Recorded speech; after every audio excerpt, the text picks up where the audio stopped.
Bien, buenas noches a todas y todos nuestros y nuestras IBU amigas. Una vez más, nosotros como Instituto Boliviano de Urbanismo estamos en este espacio, en este nuevo espacio que hemos denominado Historia Crítica y Contemporánea de nuestras urbes. Esta oportunidad hablaremos y contaremos la historia de Santa Cruz de la Sierra. Este espacio que estamos creando y se inaugura hoy día precisamente es una experiencia, una iniciativa que surge dentro del grupo de los amigos del IBU, pensando en recuperar la historia contemporánea de nuestras ciudades, de todas, ojalá, por supuesto las principales, un poco intentando recorrer esta historia de forma crítica para comprender lo que pasó antes, lo que está pasando en este momento y de alguna forma encontrar la razón y comprender por qué están así nuestras ciudades, cuál es la razón fundamental para esta situación que tenemos.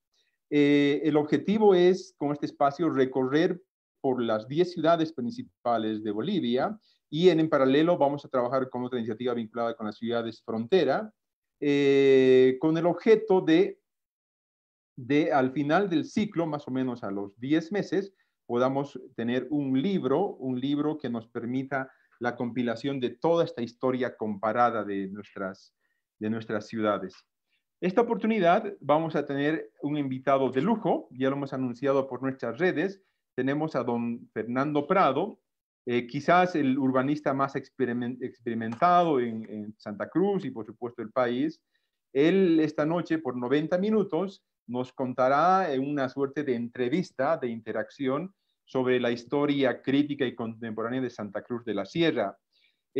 Don Fernando Prado, él es arquitecto y planificador, se ha graduado en Italia, Roma, además se ha especializado en Rotterdam, Holanda, en temas de planificación urbana. Él ha trabajado muchos años en Santa Cruz, ha sido jefe del plan regulador, ha sido gerente de Cordecruz, ha sido concejal municipal, ha sido oficial mayor de planificación en el gobierno municipal de Santa Cruz y es fundador del CEDURE, de esta gran institución cruceña, que estudia, que investiga, que trabaja por el desarrollo urbano de esta región y de esta ciudad. Don Fernando Prado ha publicado solo y con su equipo una serie de libros respecto a la producción de la vivienda, sobre el desarrollo de Santa Cruz, las élites y el poder, Santa Cruz y su gente, los desafíos de la globalización del área metropolitana cruceña, etcétera, etcétera. Y recientemente, el año pasado, también publicó un libro sobre el mercado inmobiliario, el gran mercado inmobiliario en la región metropolitana de Santa Cruz. Ha dirigido además el Plan de Ordenamiento Territorial del año 2005 y tiene trabajos de planificación y urbanismo en el resto de la ciudad. Él nos va a acompañar esta noche con unos 90 minutos hablando sobre la historia de esta gran ciudad, tal vez la urbe más importante actualmente de Bolivia. Y pues bueno, arquitecto Prado, ¿cómo está? Buenas noches. ¿Cómo le va? ¿Qué tal Santa Cruz? ¿Qué tal su día? Buenas noches, Juan. Muchas gracias por la invitación. Aquí estamos en una lluvia tremenda y realmente un placer poder conversar con ustedes sobre la ciudad de Santa Cruz, porque si bien es la más grande de Bolivia en este momento, sin embargo yo creo que es la más desconocida. Sobre todo su historia, su origen y su evolución, yo creo que es muy poco conocida en Bolivia. Y yo voy a aprovechar esta oportunidad justamente para conversar y dar algunos elementos que son importantes. Se conoce la famosa Santa Cruz aislada de 400 años, ¿no es cierto? Y yo lo que voy a sostener Ujú. es que no es verdad que son 400 años, no son 4 siglos, son 3 y medio nomás, porque quiero Ajá. mostrar que la Santa Cruz tradicional en realidad ya tuvo un primer momento de gran desarrollo económico en la época de la goma, que en nuestra historia casi no se menciona. Y justamente para hacer este trabajo estaba viendo una publicación de un investigador Tonelli y dice que durante muchos años la goma ha representado el 22% del presupuesto de la nación boliviana, imagínense. O sea, es Wow. como la minería. Sin embargo, eso nunca se ha destacado. Entonces, quiero un poquito, pido permiso por eso para ir un poquito atrás, porque habíamos hablado de 100 años y bueno, la goma empieza en 1880 más o menos, ¿no? Entonces, a partir de ahí, pero antes de eso, como algunos de ustedes no conocerán, podemos quizá para que la cosa no sea muy conversada, mostrarle algunas cuantas imágenes de esta Santa Cruz de los famosos 4 siglos, para de ahí entrar ya en la Santa Cruz de la época de la goma, ¿ya? Listo, arquitecto. Una maravilla. El plan es ese. Si bien el objeto es comparar las ciudades y conocer las ciudades contemporáneamente, pero esa contemporaneidad está sentada en algo, ¿no? Entonces, si hay que retroceder un poquito, hay que recular, empecemos, ¿no? Claro, por La sistemática es, usted ya les contaré a todos quienes están mirando, están escuchando, el arquitecto Prado es demasiado corcho, como decimos por aquí, por Cochabamba, armado toda una presentación y todo un texto para seguir este trabajo. Entonces, la idea es que en esta suerte de entrevista, pero bajo su línea, podamos recorrer la historia de Santa Cruz con diferentes hitos, como vamos a ir viendo hacia adelante. Cabe decir de que antes de que empecemos, arquitecto Prado, de que en este espacio no vamos a tener un espacio de preguntas y respuestas, es un espacio básicamente de entrevista al autor, en este caso a nuestro historiador, arquitecto Fernando Prado, y durante 90 minutos estaremos conversando. No obstante, en la última etapa del conversatorio leeremos algunos comentarios en general. Y para cerrar, es importante agradecer y decir de que esta iniciativa de la historia contemporánea de nuestras urbes es iniciativa apoyada por nuestros compañeros del IBU, compañeras, y para esta iniciativa específicamente están trabajando Ronald Flores, está trabajando J. Rivera, está trabajando Uwe Benavides, etcétera, y otras amigas, amigos que vamos a mencionar más adelante. Bien, arquitecto Prado, empezaremos ya. entonces. Sí, dices que hay una línea, pero en realidad yo después nunca la respeto, así que no hay problema. Vamos a ir Está bien. desarrollando como como salga la cosa. Pero yo he querido mostrar Adelante. esa famosa Santa Cruz de 400 años. Yo creo que es muy importante, porque hay la imagen de que Santa Cruz cambió a partir del 52, de la Revolución del 52, y eso no es tan verdad, ¿no? Entonces, un poquito algunos elementos de antes vamos a recogerlos. A ver, Adelante. vamos a compartir esta Santa Cruz así rápidamente. Si puede poner en pantalla completa, por favor. Sí, claro. Aquí está. Este es un Gracias. planito este sí es un plano que ha durado más de 300 años igual. La plaza típica española, ¿no es cierto? La plaza central, de acuerdo a la ley de Indias, no más de 3 cuadras hacia el oeste, porque ya había una barranca y el río Piraí estaba ya ahí cerquita. Al norte 3 cuadras, al este 4 o 5 cuadras. Eso ha sido durante siglos Santa Cruz de la Sierra. Sería interesante, pero no da el caso de explicar alguno de estos. Por ejemplo, hay el barrio Cerebó. ¿Por qué se llama el barrio Cerebó? Es lo que es pegajoso, ¿no? ¿Por qué se llama barrio Cerebó? Porque ahí llegaba el azúcar. A esa calle, que es la Buenos Aires actual, llegaba el azúcar. Y así cada una de estas cosas tendría su historia, pero les dejo con la curiosidad porque el tiempo no nos va a dar. Así que simplemente vamos adelante. Este es, digamos, la Santa Cruz, el plano de la Santa Cruz española, creada por los españoles. Así funcionaba, miren, llegaban las recuas de mulas famosas, porque eso era el transporte que se usaba, ¿no? Aquí están frente a lo que era el hotel, el único hotel que había en la plaza. Llegaba mercadería, llegaba gente de Buenos Aires, llegaban gente del resto del país, ¿no es cierto? Y bueno, ese era el transporte. Pero también este comenzó a ser el transporte, pero en una ciudad que no era ciudad, es decir, en una ciudad que era barro. Entonces, miren, aquí se ve los primeros camiones que llegaban, las dificultades que tenían para caminar en la Santa Cruz. Y todo el mundo mirando, ¿no? Ahí era el espectáculo, pues, todo el mundo mirando cómo se hundían los camiones en el barro. Y esta era la Santa Cruz, digamos, ya posterior. Y aquí quiero mostrar simplemente que la Santa Cruz tradicional era teja, muros de barro y pilares de madera cuchi con capiteles. Esa es la Santa Cruz tradicional. Ustedes ven toda la vereda de acá, toda es ese sistema, ¿no es cierto? Entonces, la Santa Cruz de los 350 años es esa, ¿no? Que no cambió. La gente, sin embargo, ustedes ven aquí este señor muy bien vestido, con sus zapatitos limpios, pero bueno, tenía que convivir con esta realidad, ¿no? O también las señoras muy elegantes salían, pero tenían que, no habían veredas, no había para cruzar. Esta quería mostrarles yo porque es importante, ¿no? Pero ahora pasamos a la época de la goma y para eso vamos a tener que dejar de compartir. No, es que me salió bien, ¿no? Y Súper vamos a bien, hablar de súper la época de la buena goma. La introducción. época de la goma, según muchos autores, va de 1880 al 2000, al 1920. Generó muchísima riqueza, pero generó un cruceño pionero. Los cruceños salieron, como el Far West en Estados Unidos, se fueron para el norte, se fueron para la goma. Ahí ustedes tienen a Nicolás Suárez, ¿no es cierto? Tienen a Claro. Bacadíes, Antonio Bacadíes, una serie de estos tipos así que se convirtieron en una especie de conquistadores, aunque era su propio territorio, pero que salían. Y no fue solo por la goma en esta época, en 1880, fueron los que también está, por ejemplo, Puerto Suárez, Suárez Arana, ¿no es cierto? Don Miguel Suárez Arana, que se fue y creó el primer puerto de Bolivia, era un puerto que daba al límite con Brasil, donde ahora es Puerto Suárez, pues, ¿no? Por eso se llama Puerto Suárez. Entonces, todo eso se generó con la goma, o la goma se generó porque había esta gente, bueno, ya eso no interesa, pero el problema es que y el otro elemento importante, bueno, genera esta dinámica interna, genera un contacto directo, una ciudad que nunca había estado, que la gente no conocía ni la capital, porque era muy difícil llegar a La Paz, de repente se encuentra conectada con Europa, porque claro, la goma salía a Europa, ¿no? Los barcos llegaban hasta cuatro ojos, llegaban muy cerca de la zona norte de Santa Cruz, para salir a Europa con la goma. Entonces, y los barcos iban con goma, ¿y con qué volvían? Volvían con plata, obviamente, y volvían con mercadería. Y es en esa época entonces que se da un auge en Santa Cruz de que comienza a llegar mercadería de París.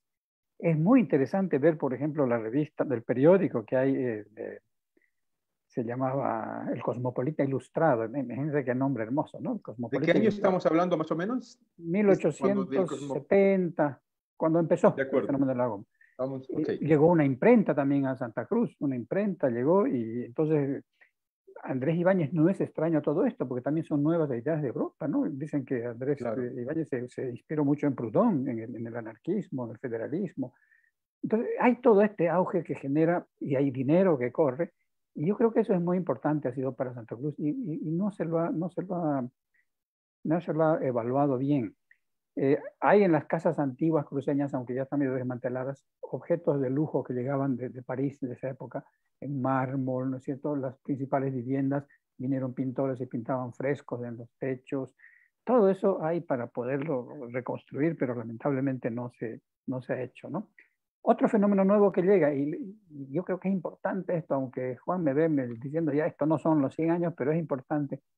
Llegan muchos extranjeros, pero no extranjeros migrantes así que a ver qué hacen. Llegan técnicos, porque la actividad, porque Nicolás Suárez tenía ferrocarriles, tenía todo allá, necesitaba técnicos. Llegan técnicos ingleses, llegan técnicos italianos para trabajar en el tema de la goma. Y cuando después de la goma se quedan en Santa Cruz, la mayor parte de ellos.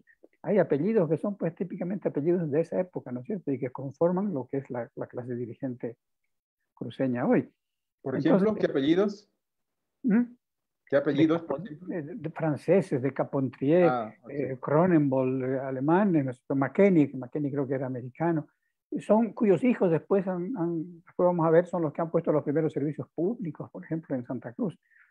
Entonces hay una llegada de gente de Europa y de Medio Oriente también. Además, detrás de La Plata llega también la gente de Medio Oriente, que aquí se los llamó los turcos, Claro.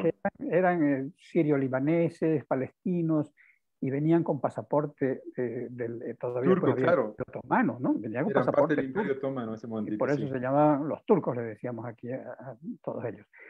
Eh, Ahora, eso está bien. Ahora veremos un poquito, quiero mostrarles, porque ese es el sistema que estamos siguiendo, ¿no es cierto? ¿Qué pasó en la ciudad? ¿Cómo cambió la ciudad? Recuérdense esa foto de exactamente. los pilares de madera con los capiteles, ¿no? De una sola planta, esa era la vivienda. ¿Qué pasó? Toda esta gente con un montón de plata, lo primero que quisieron hacer sus palacios, como en la Italia del Renacimiento. Las grandes familias tenían que tener un palacio en el centro, ¿no? ¿Y quién iba a hacer ese palacio? Pues en la Santa Cruz de 1890, ¿quién iba a hacer eso? Trajeron arquitectos de Francia, trajeron arquitectos de Italia, de Austria, vino un Gnés, varios apellidos, varios colegas míos son bisnietos o nietos de estos arquitectos italianos y españoles que vinieron, ¿no? Entonces hubo un cambio total en la ciudad. Aparecieron estas enormes moles con elementos de la arquitectura clásica, ¿no? Con molduras, columnas de distinto orden, órdenes arquitectónicos, cosa que nunca se había visto, porque este país esta zona estuvo siempre muy aislada. Entonces fue un cambio total. Sin embargo, no hubo ese mismo cambio a nivel urbanístico. La trama esa que les he mostrado quedó igualita. Ajá. O sea, los palacios fueron a rellenar lo que hicieron lo que hicieron los cruceños de las familias nobles, tumbaron su tapera, como se dice, ¿no? La tapera, y hicieron el enorme palacio. Pero la ciudad quedó igual. ¿Por qué? Porque no había autoridad, no había una alcaldía. Esa plata de la goma no benefició pues al Estado para que el Estado haga un plan regulador que defina avenidas, nada de eso. Era simplemente una reposición, ¿no?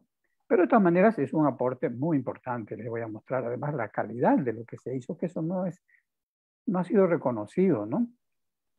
Eh,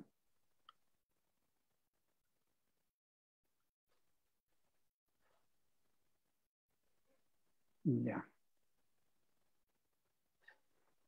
bueno. Miren, este por ejemplo es la casa de la familia Ortiz, un estilo medio francés, lleno ya de decoraciones. Esto costaba mucha plata, sobre todo en medio de la zona amazónica. Imagínense en Santa Cruz, donde no llegaba nada. Las barandas, las cosas, todo era importado, ¿no es cierto? Que tenía que llegar de Europa. Esta es una. Eh, Miren esta. Ahora, ¿qué pasó? Que los arquitectos que llegaban no querían pues hacer galerías, porque venían con sus diseños ya, con sus idealizados de los palacios italianos, con el estudio de fachada. Lo importante era la fachada, ¿no? Y resulta que aquí Claro, le obligaban a hacer galería porque en el horcón de la galería se amarraba el caballo y porque llueve mucho, pero eso los arquitectos europeos no hicieron cambiar el código. Y en 1915 se cambió el código de que era prohibido hacer galería y que tenía que ser fachada plana. Y este es el resultado, ¿no? Son obras de muy buena calidad, de muy buen diseño, pero poco adecuadas a lo que era al clima, ¿no? En claro. cambio, esto sí tuvo éxito, se mantuvo, esto es un poco anterior, y esto ya es arquitectura monumental, o sea, esta es arquitectura, digamos, con capiteles, con orden dórico, orden eh, toscano, ¿no es cierto? Sí, y lo mismo molduras alrededor de las ventanas, protectores de hierro, altura de un piso más el piso, como en la arquitectura italiana, un piso más un piso de servicio arriba, ¿no? Entonces, esta realmente es arquitectura que logramos preservarla, después lo vamos a ver en los años 70, con una reglamentación que prohibía la demolición de todo este patrimonio que había, ¿no? Fíjense, este semejante, esto ocupa casi un manzano, ¿no? Y con galerías abajo y construcción arriba. Esta es la famosa, es una casa de don Ambrosio Villarroel, una persona muy acaudalada en la Santa Cruz de entonces. Fíjense la magnitud de las obras que se hicieron en tan pocos años. Esta es la obra que después fue la policía, pero igual era la parte posterior de un palacete de esos. Esta es la parte de atrás. Fíjense, se sustituye la madera primero en los pilares y se queda la madera como viga. Y después se elimina también la viga y se introduce el arco, que aquí no había el arco, porque con la madera no se hace arco, ¿no? Entonces el arco se hace con el ladrillo y se comenzó ya a fabricar en esta época el ladrillo. Y fíjense ustedes, para terminar, en la calidad arquitectónica y de diseño de esta arquitectura, que haciendo una calle peatonal se realza todavía más, ¿no es cierto? Realmente aquí funcionaba la tienda Cedric Moser, si no me equivoco. Entonces, ese es, digamos, lo que nos queda de la famosa época de la goma. Y ahora sí pasaríamos ya, cambiaríamos de tema, para lo cual dejo esto y seguimos. ¿Qué pasa después? Después de esto, resulta que mientras había la goma, no nos habíamos dado cuenta que el país se volcó completamente hacia el Perú, hacia Chile y hacia la exportación con los famosos ferrocarriles, ¿no es cierto? Y Santa Cruz perdió totalmente sus mercados y vino una pobreza. Terminada la plata de la goma, de 20 hasta la guerra, hasta la época de la guerra del Chaco, viene un periodo de enorme pobreza en Santa Cruz. La población no crece, Santa Cruz casi se vacía, no crece la población. Y, por ejemplo, el azúcar en la zona andina compraban del Perú, se llamaba el azúcar Cartavio, era la marca famosa. Y el azúcar cruceña ya no, porque lógicamente estaba muy lejos. Entonces, es a partir de ahí que surge en esa época el federalismo en Santa Cruz y se dan varias revueltas, ¿no es cierto? Varias revueltas que inspiradas justamente en la Revolución Federal de 1900 en la zona andina, ¿no? Porque si allá quieren federación, aquí también. Y se dan varias revueltas y varios casos, el 1924, a fin de siglo, la Revolución de los Domingos, en fin, hay una infinidad, con lo cual se marcó después a Santa Cruz de separatista.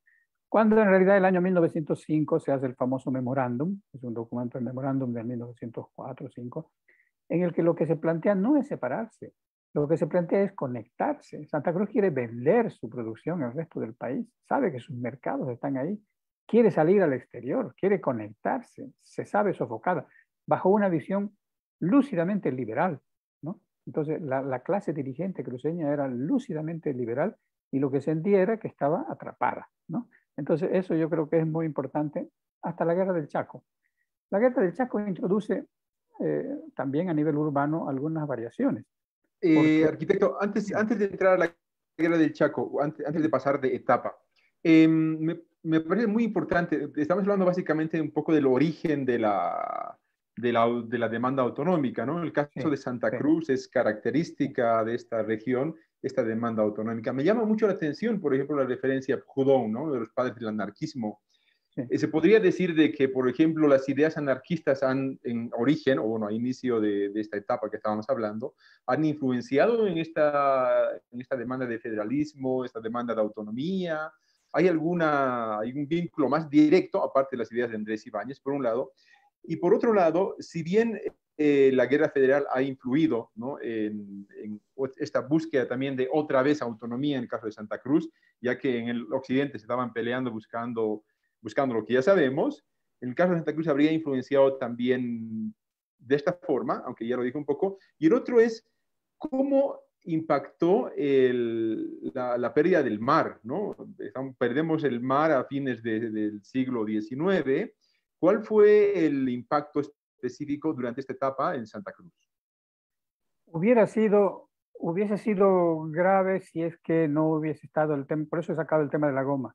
Ajá. Santa Cruz vivía de la goma, no le interesaba en absoluto el mar, no dependía del mar.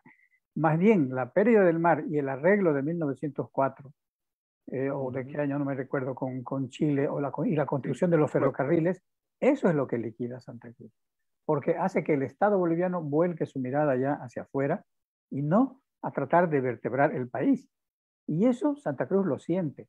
Por eso la revolución del 24, por ejemplo, su eslogan era ferrocarril o nada, porque se pedía, se exigía un ferrocarril, porque el camino no era, en esa época fue un camino, no significaba nada, había muy pocos camiones, ¿no?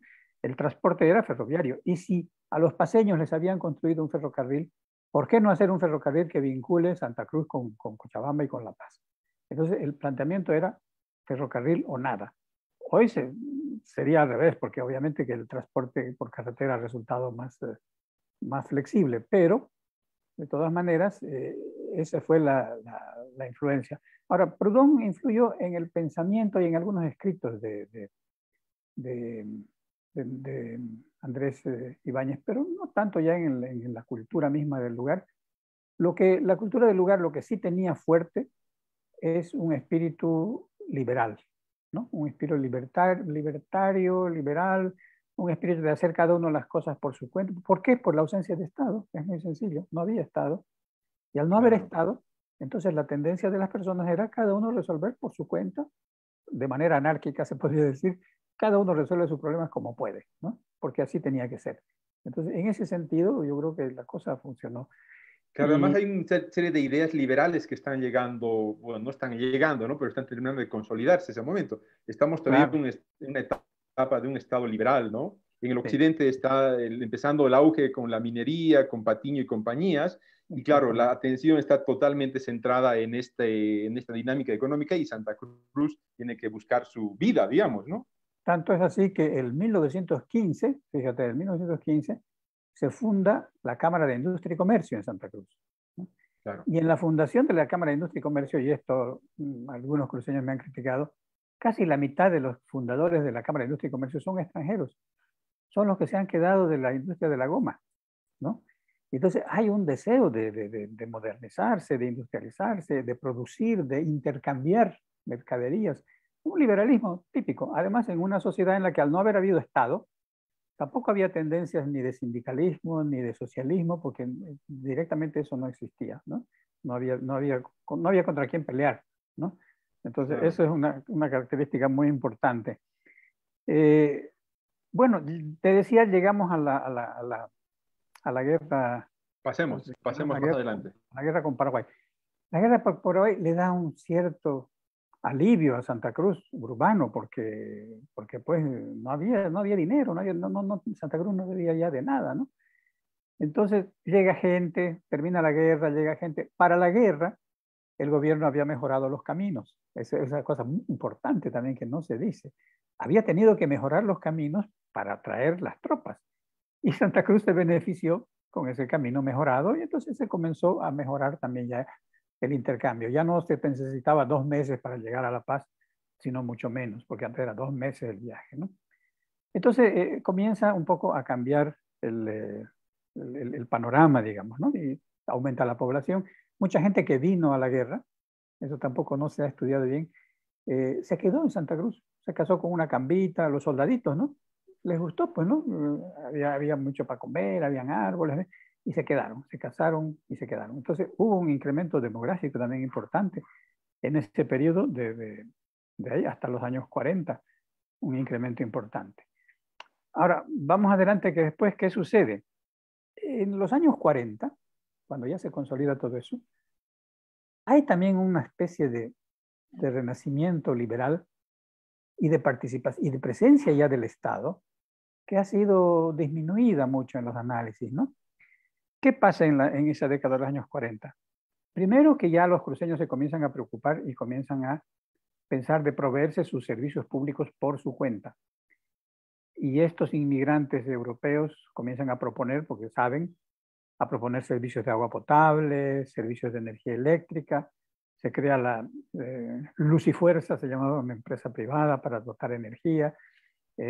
Cronenbol, ojalá que no sea bisabuelo del candidato.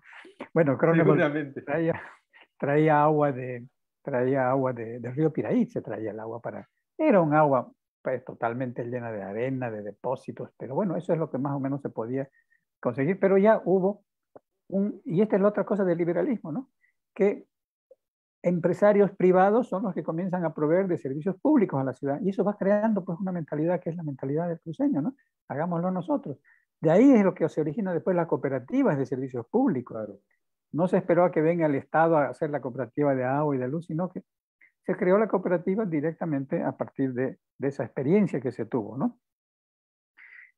Había también un sector empresarial que estaba en despegue en Santa Cruz. Recuérdate del ingenio Nueva Esperanza. Había un ingenio azucarero. Vino un arquitecto Machicado, o con un arquitecto famosísimo, el más famoso de La Paz. Vino e hizo un diseño extraordinario para este, todavía quedan las ruinas, para este ingenio azucarero. Vinieron técnicos del exterior. Y todo eso quedó cortado. ¿Por qué? Porque llega el gobierno y el gobierno hace su fábrica de azúcar, su ingenio azucarero. Y lo liquidan a este ingenio que estaban haciendo, que era privado, ¿no? Estas cositas no se conocen y es importante que prácticamente por eso uno dice, ¿y por qué en Santa Cruz la clase alta, la burguesía, por qué hizo oposición a la MNR si estaba viniendo a beneficiarlos? Pues porque estaba viniendo a sustituirlos. Estaba llegando un esquema, en fin de cuentas, estatizante, que era del MNR, ¿no? El Estado estaba trayendo el progreso y no el progreso que estaban tratando de crear estos burgueses locales que obviamente con menor cantidad de dinero, con menos capacidad, pero eso generó generó justamente un primer alejamiento de esta burguesía cruceña con el esquema estatal del MNR, ¿no? No obstante de que cuando se hace la revolución del 52, después vamos a ver, no hubo reforma agraria, ¿no? Pero bueno, el tema es ese de la dinámica esta, ¿no? Además, el Estado dándose cuenta ya que esto está en los años 40, volvamos a los 40, me adelanté un poquito, comienzan a hacer ya inversiones en Santa Cruz, porque ya estaba de buen tamaño, ¿no? El Banco Central hace su edificio que está ahí en la plaza, ¿no es cierto? El edificio del Banco Central. Después el correo, hace el correo en la esquina de la plaza, que ya lo han demolido, pero ¿no? Estaba el correo, hacen la cárcel, hacen una serie de los primeros edificios públicos de importancia que se crean en la ciudad, ¿no? Y también ya en los años 40 ya se firman los convenios y todo para las conexiones ferroviarias, ¿no? Porque se entregaron en la época del MNR, pero eso duró años, pues, ¿no? Los convenios, el diseño, etcétera, etcétera. Entonces, otro fenómeno interesante de los años 40 es que como se va consolidando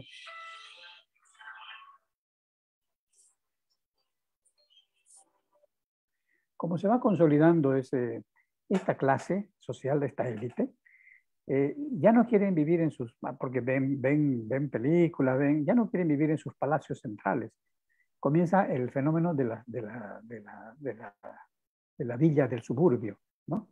La villa estilo paladiano o como sea, según la cantidad de dinero, pero tener para irse el fin de semana. No es la propiedad agrícola.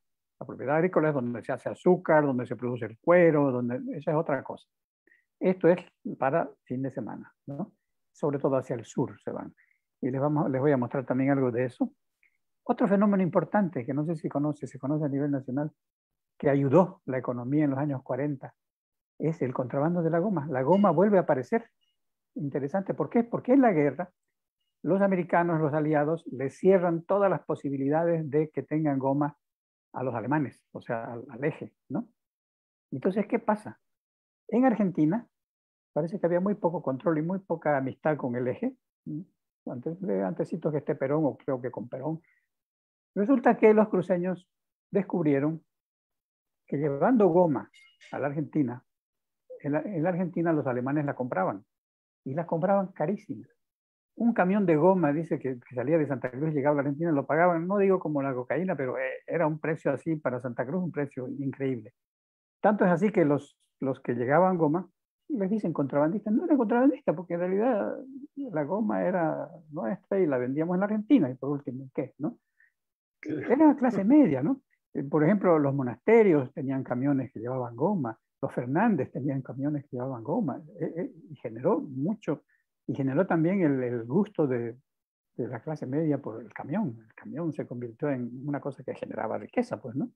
Entonces, son todas esas cositas que dieron una característica especial a esta década. Y bueno, comienza a llegar la arquitectura moderna también ya, ¿no? La modernidad. Para que no hable yo tanto, les mostraré algunas escenas, algunas fotitos. Se puede, ¿no? O en una charla seria, ¿no? Sí, No por se supuesto, debe. por favor, estamos en 1940. Adelante, los Bien. amigos del IBU me estaban pedirle, redundando, planos, fotos, ¿no? Está muy bien, por favor. Ya, esta Santa Cruz de los 40 que yo la llamo, estas son las villas, le digo. Uno no diría que esto era Santa Cruz. Ahí está, su auto, su villa también construida con todas las normas, ¿no es cierto? Y estas son las villas que lamentablemente hemos destruido con el proceso de urbanístico. Llegó y el negocio era tumbar todo, árboles, villas y lo que hubiera, ¿no? Claro. Entonces, esta es otra, fíjense qué composición. Aquí ha habido un arquitecto muy fino, ¿no? La simetría, los tímpanos, estos tienen que ser los tímpanos laterales, ¿no es cierto? La galería central, obviamente con su orden, ¿no? Columna con su capitel. Obviamente la cantidad 5, porque tiene que ser 3 o 5, no puede ser ni 2 ni 4. Entonces sabían todo eso, ¿no? Y ahí tienen ustedes estos ejemplos.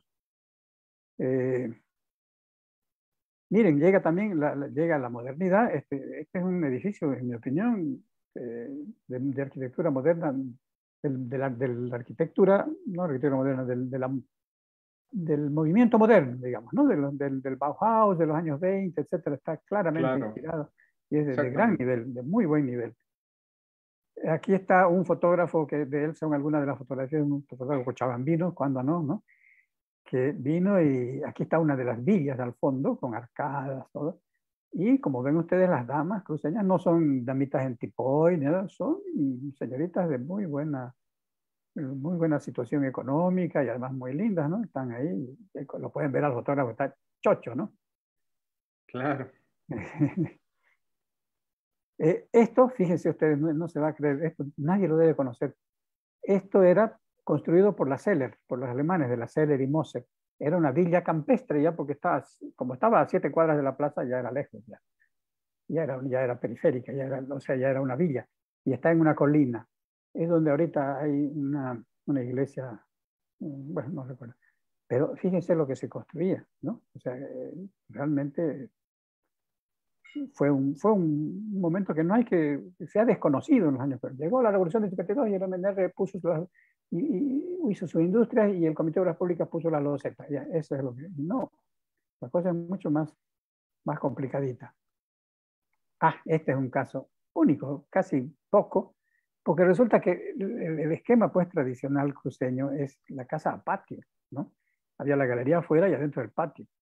Pero cuando llega la modernidad tiene la distribución interna, no tiene patio. Tiene la puerta de entrada, el pasillo, y ahí dan las piezas y no hay patio. Y este es uno de los primeros ejemplos que se da, fíjense, del movimiento moderno, una casa del movimiento moderno, aislada, Claro. Ujú. típicamente, ¿no? Es cierto, parece que fuera Mies van der Rohe o cualquiera de los... Entonces, Claro, son sus este es principios del arquitectónicos. 47, exactamente, este es del 47. Claro. Este es un caso interesante, una de las pocas que se hicieron en Santa Cruz. Bueno, hasta ahí llegamos con la dinámica entonces de los años 40, ¿no? Antes de pasar al arquitecto Prado, Dime. tenemos preguntas por aquí. Estamos en los años 40, ¿no? Pasando la guerra, ¿no? Pasa la guerra. ¿Cuál es el impacto de estos gobiernos militares socialistas, ¿no? Se sienten, porque después de la guerra, desde de Germán Busch y compañías, que a propósito era del Oriente, ¿no? ¿Cuál es el impacto, cuál es el efecto de estos gobiernos que además tienen políticas, digamos, más sociales? Recuerda que en el año 38 cambiamos de constitución a una constitución de corte más social, etcétera. Y además hay una política de integración del país. El plan Bohan está por esta época, ¿no?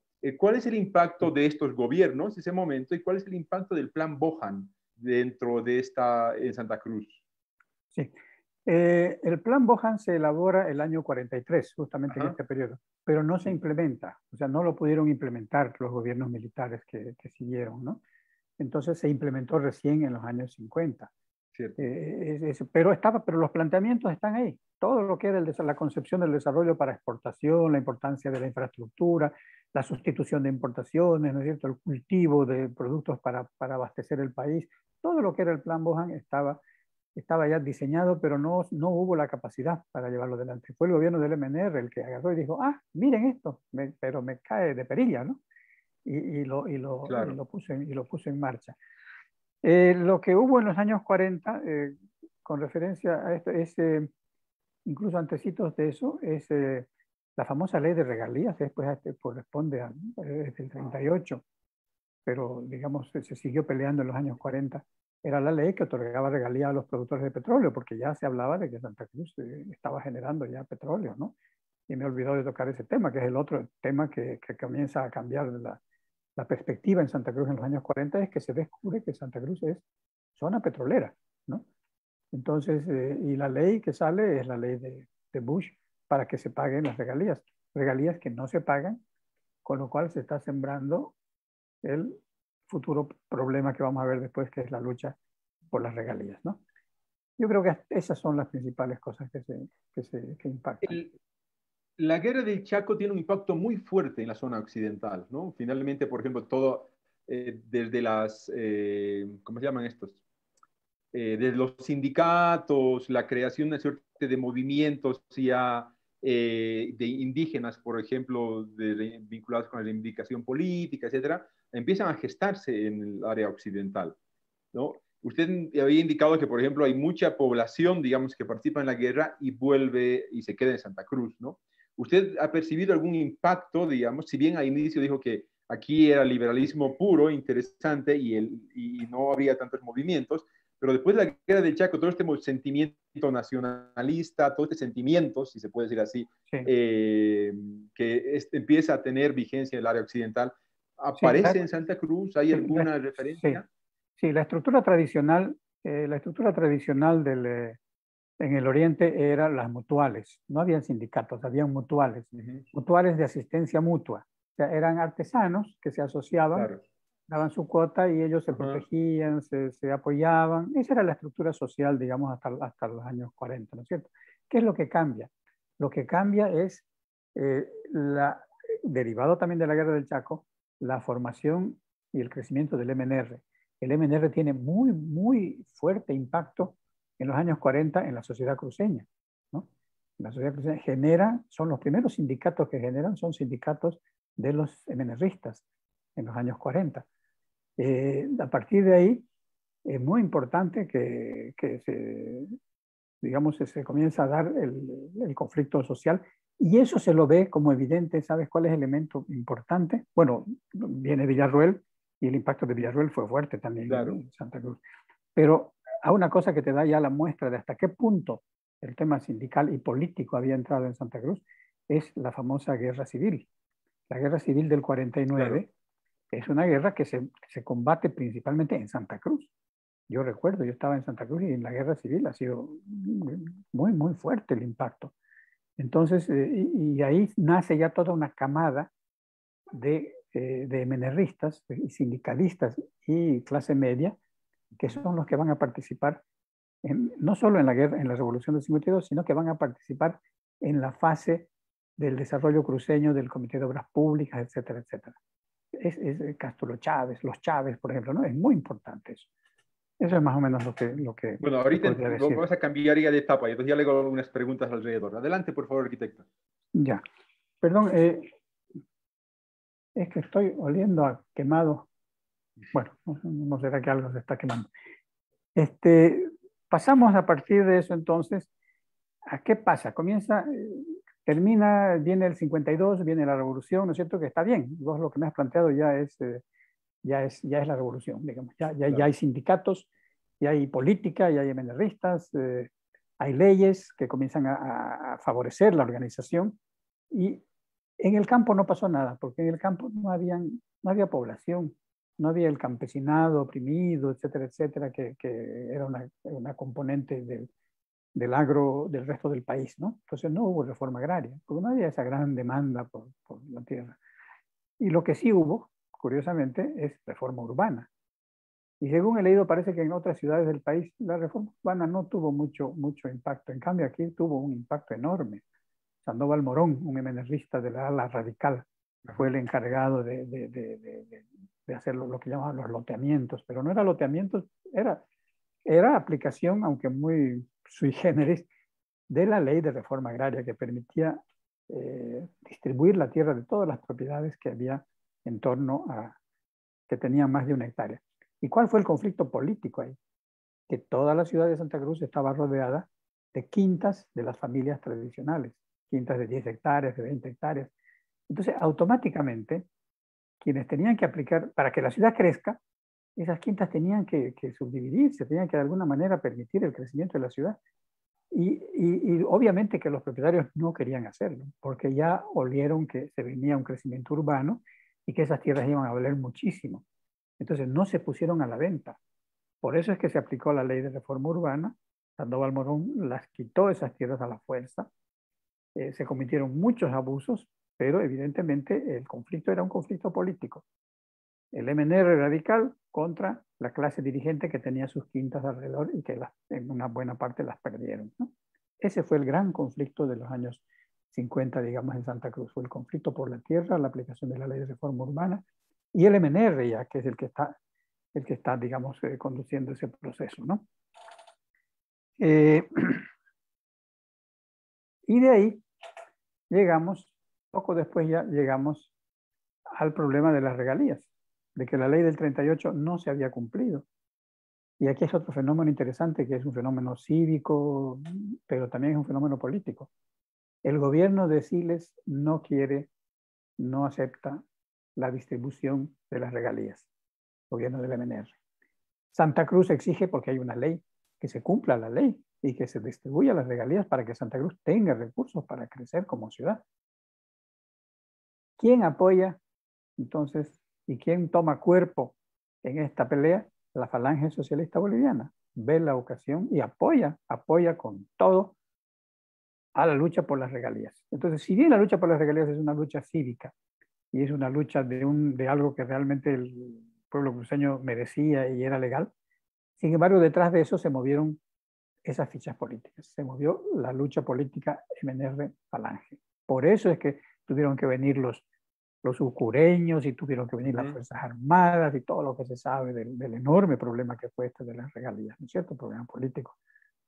Y eso dejó a Falange, como al final se dio el MNR, eso dejó a Falange un caudal político muy grande en Santa Cruz. Falange era el principal partido de la región, ¿no? Y eso hace que, por ejemplo, cuando después, adelantándonos un poco al 71, Falange es quien domina, quien controla y quien apoya todo el golpe de Suárez, de Hugo Banzer Suárez. La Falange cumple un papel importantísimo ahí de brazo armado. ¿Por qué? Porque tenía fuerza, porque tenía gente, porque había tenido éxito político con el tema de las regalías, ¿no? Eso es muy importante. Bueno, se obtienen las regalías y podríamos habernos las gastado como hicieron los de la época de la goma, hacer unos cuantos palacetes y ahí quedó la cosa. Pero no, como ya había ese espíritu liberal, como ya había la idea del progreso, había la idea de la racionalidad, de la gestión, de la administración, habían empresarios, ya todos habían mandado a sus hijos, porque ya había ferrocarril, habían mandado a sus hijos a estudiar a la Argentina, a estudiar al Brasil. Muchos de los principales dirigentes han sido gente que ha estudiado en Córdoba, en Buenos Aires. Entonces se crea una situación muy, muy sui generis. Y además desaparece el rol preponderante de los partidos políticos, porque el MNR se debilita, ¿no es cierto? Cae, Falange no tiene gran peso. ¿Y qué pasa? En el caso de Santa Cruz se abre una experiencia de 20 años que es sui generis, una experiencia única, en la que Santa Cruz por su cuenta, sin participación de ningún gobierno central y sin participación de partidos políticos, por su cuenta se da una estructura para gastar sus regalías. Entiende que tiene que tener planes, entiende que tiene que hacer gestión, entiende que es la sociedad civil la que va a definir todas esas cosas y se modifica el Comité de Obras Públicas como una instancia para invertir las regalías, para construir la ciudad de Santa Cruz, los servicios públicos, y se crea un directorio en el que preponderantemente es un directorio de la sociedad civil. Está en la universidad, están los colegios profesionales, está la central obrera, o sea, es la sociedad civil la que conforma este directorio. Y no solo eso, se dan cuenta también de que para hacer una buena inversión tiene que tener planes. Se contrata una consultora, Techin, brasilera, para que se elabore un plan para la ciudad, un plan de ordenamiento, lo que se llamaba un plan regulador. Y ese es el famoso plan Techin, que es contratado para invertir ahí las regalías. Y además se dan cuenta, pero fíjate qué visión de esta gente. Además se dan cuenta que para hacer eso, una vez que le entregue el plan, ¿a quién le va a entregar el plan? La consultora Techin. La alcaldía no tenía ni equipo técnico, ni recursos, ni nada. El Comité de Obras Públicas no era para eso. Ellos eran para ejecutar. Era como una empresa de ingeniería. Crean el Consejo del Plan Regulador. O sea, un mecanismo con el mismo directorio, con el mismo concepto que el Comité de Obras Públicas. Autónomo, total, no dependía de nadie, conformado por el Colegio de Arquitectos, Sociedad de Ingenieros, Cooperativa de Servicios Públicos, lo que quieras, sociedad civil, ¿no? Además que obviamente la alcaldía era un miembro más del Consejo del Plan Regulador. Y además, dándose cuenta que eso son solo para la charla, pero que se crea la oficina técnica del Plan Regulador, que tenía que ser financiada por el Comité de Obras Públicas. Ahí es lo que llego yo. Yo llego contratado jovencito a la oficina técnica del Plan Regulador, ¿no? En el año 70, que estaba ya, para revisar lo que entregó Techín, reformular algunas cosas y poner en marcha, ¿no? Entonces, esa experiencia me parece interesante así rápidamente describirla, porque ha sido muy sui generis. Lo que hicimos... El plan Techín se formula en 58, ¿cierto? Sí, 58, pero estuvo flotando el plan Techín mucho tiempo porque no había quien lo apruebe, no había quien lo evalúe, no había acuerdo tampoco porque no todo el mundo estaba de acuerdo con el plan Techín, estaba ahí así. Entonces recién el 67 se crea el Consejo de Plan Regulador. Y el Consejo de Plan Regulador se crea específicamente para hacerse cargo de este plan Techín, ¿no? Lo apruebo, no lo apruebo, lo cambio, ¿qué hago? Porque ya eran muchos años que estaba volteando, ¿no es cierto? Entonces, ese elemento yo creo que es importante. Bueno, ahí lo que yo puedo mostrar es los planes, entonces les mostraré. Por favor. Esto se había quedado aquí. ¿Se quedó así o...? Sí, se quedó así, pero no importa. Bueno, podemos dejarlo también así siempre, ¿no? Como usted, sí. Aquí está lo que me preguntaba el plan Techín. A mano izquierda está el bosquejo hecho a mano del director, que era un un apellido alemán, pero brasilero. Como se puede observar, no eran 4 anillos, no habían los anillos, no había más que un primero, segundo y nada más, un segmento de tercero y cuarto no había nada, ¿no? En detalle, aquí lo puedes ver, estaba la gran innovación que eran las unidades vecinales, pero unidades vecinales que no se llegaron a implementar más que 2 o 3, así con ese diseño. ¿Y sabes por qué? Bueno, había otras observaciones que hacer también aquí al tipo de manzano. Eran manzanos muy angostos, incluían una calle peatonal cada lote, o sea, el lote tenía salida a vehículo y a peatonal al medio. Eso no se aprobó. Pero la dificultad que hubo es que todos estos óvalos que había que diseñar y replantear, los topógrafos pues no lo podían replantear, no eran muy expertos en replantear curvas, ¿no? Hay arquitectos que dicen, ¿cómo vamos a hacer esto? ¿Por qué no lo hace rectito? Nomás hagámoslo y después ya le hacemos su chanfle, pero no, o sea, era muy complicado, era muy complicado. No solo, incluso dibujarlo y después replantearlo y construirlo, entonces eso fue un cambio que hizo. Pero después, además, o sea, esto fue lo que entregó Techín, pero lo que al final se entregó, lo que se aprobó al final del 70 o el 72, digamos, cuando es esto. O sea, completamos todo el diseño de las unidades vecinales, ¿no? Entonces, cada unidad vecinal, aquí por ejemplo esta tenía su área de equipamiento, sus parques infantiles, lo mismo esta, su área de equipamiento aquí, sus parques infantiles. Este de aquí tenía un poquito movida porque por cuestiones de que aquí había un club hípico, entonces se marcaba lo que había. Y fíjense, entonces aquí lo mismo, lo mismo.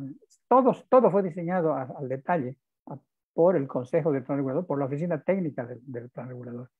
Se creó el parque industrial que estaba aquí arriba y se fijó el cuarto anillo como límite urbano, digamos, de la ciudad, ¿no? Lo cual obviamente implica problemas que después los vamos a comentar, ¿no? ¿Quién estaba a la cabeza del plan regulador en este momento? O sea, después de que Techín, que la constructora entrega. Yo estaba. Usted es el... Este plan, sí, este plan yo lo entregué. De acuerdo. Y presidente del Comité de Obras Públicas estaba Mario Foglianini. De acuerdo. ¿No? Entonces yo era presidente, yo era jefe del plan regulador, pero él era presidente del Comité de Obras Públicas, ¿no? Después, el año 78, ya obviamente, 4 años después, ya hace crisis el famoso cuarto anillo, ¿no? Entonces se produce lo que se llamó el Plan Director de 1978, que es una ampliación manteniendo los mismos patrones, digamos, de división de la ciudad en unidades vecinales, definición de vías troncales cada kilómetro, ¿no? que dan una trama a la ciudad, ¿Ves? La trama se sigue. Ya no son cuñas, no son radiales y anillos, pero igual son elementos que definen una unidad vecinal que está servida por 4 avenidas, ¿no es cierto? Y se retoma también el concepto del equipamiento terciario, que estaba entre tercer y cuarto anillo, a lo largo de los principales ejes, ¿no? Este plan ya comenzó a plantearse, es lo que se llama el nuevo urbanismo ya, porque ya comenzó a plantearse temas de la especulación inmobiliaria, fíjese aquí abajo se llama área de control municipal, por ejemplo, ¿no? Ya se comienza a pensar en los términos de etapas, del tiempo, una serie de procesos ya de que no es solamente de dibujarlo y de mandar al topógrafo, sino de pensar ya en la gestión, en la administración de lo que se ha diseñado, ¿no? Y bueno, este ya es el último plan, el 2015, que es el plot que se llama, en el cual, con muchas dificultades, porque ya el esquema radioconcéntrico obviamente no tenía ningún sentido, porque había una serie de elementos que ya lo cortaban, pero fíjense cómo, por ejemplo, la gente sigue hablando, este es el quinto anillo, este es el sexto anillo, el séptimo anillo, el octavo anillo, la gente sigue hablando de anillos. ¿Dónde vives? Yo vivo en el octavo anillo. No hay, digamos, ya un octavo anillo que cierre, pero la distancia en kilómetros y el hecho de que son elementos que van cerrando, ¿no? Aunque no cierren toda la ciudad, ha quedado. Entonces aquí hay hasta noveno anillo, aquí está el cuarto, quinto, sexto, séptimo, octavo, noveno anillo, ¿ves? Noveno anillo. En esta zona es más difícil, aunque este es el octavo que está claro, porque esta es la zona del Plan 3000, la zona donde fueron con las riadas, zona donde ha habido mucho desorden urbano, pero fíjese cómo incluso aquí el año 2015, de todas maneras, se mantiene lo que es la unidad de planificación, que es la unidad vecinal, rodeada de avenidas. Ya no tendrán una forma tan bonita, pero fíjense que hasta en el Plan 3000 lo que se ha hecho es negociar con los ocupantes, con la urbanización clandestina, con la urbanización informal, de decirles, bueno, señores, no importa, las demás calles no nos interesan, pero por aquí tiene que pasar una avenida. La torcemos si es necesario, la torcemos. Entonces eso explica, por ejemplo, cosas de este tipo, ¿no? ¿Por qué esta no siguió recto? Bueno, porque aquí había un lotamiento, pero se acordó con los vecinos de que esto de todas maneras iba a pasar. Y así se fue negociando, digamos, en lo posible con las... y cuando hablemos ya del proceso urbano, después de los años 60, 70, ya vamos a entrar más en detalle de eso, ¿no?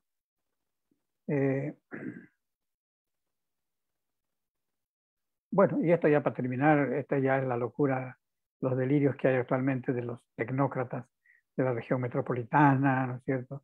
Piensan más que nada en grandes conexiones, en grandes proyectos, el hub de Urbiru, las troncales de no sé dónde, del Brasil, pero en estos planteamientos lo llaman la Gran Santa Cruz, ¿no?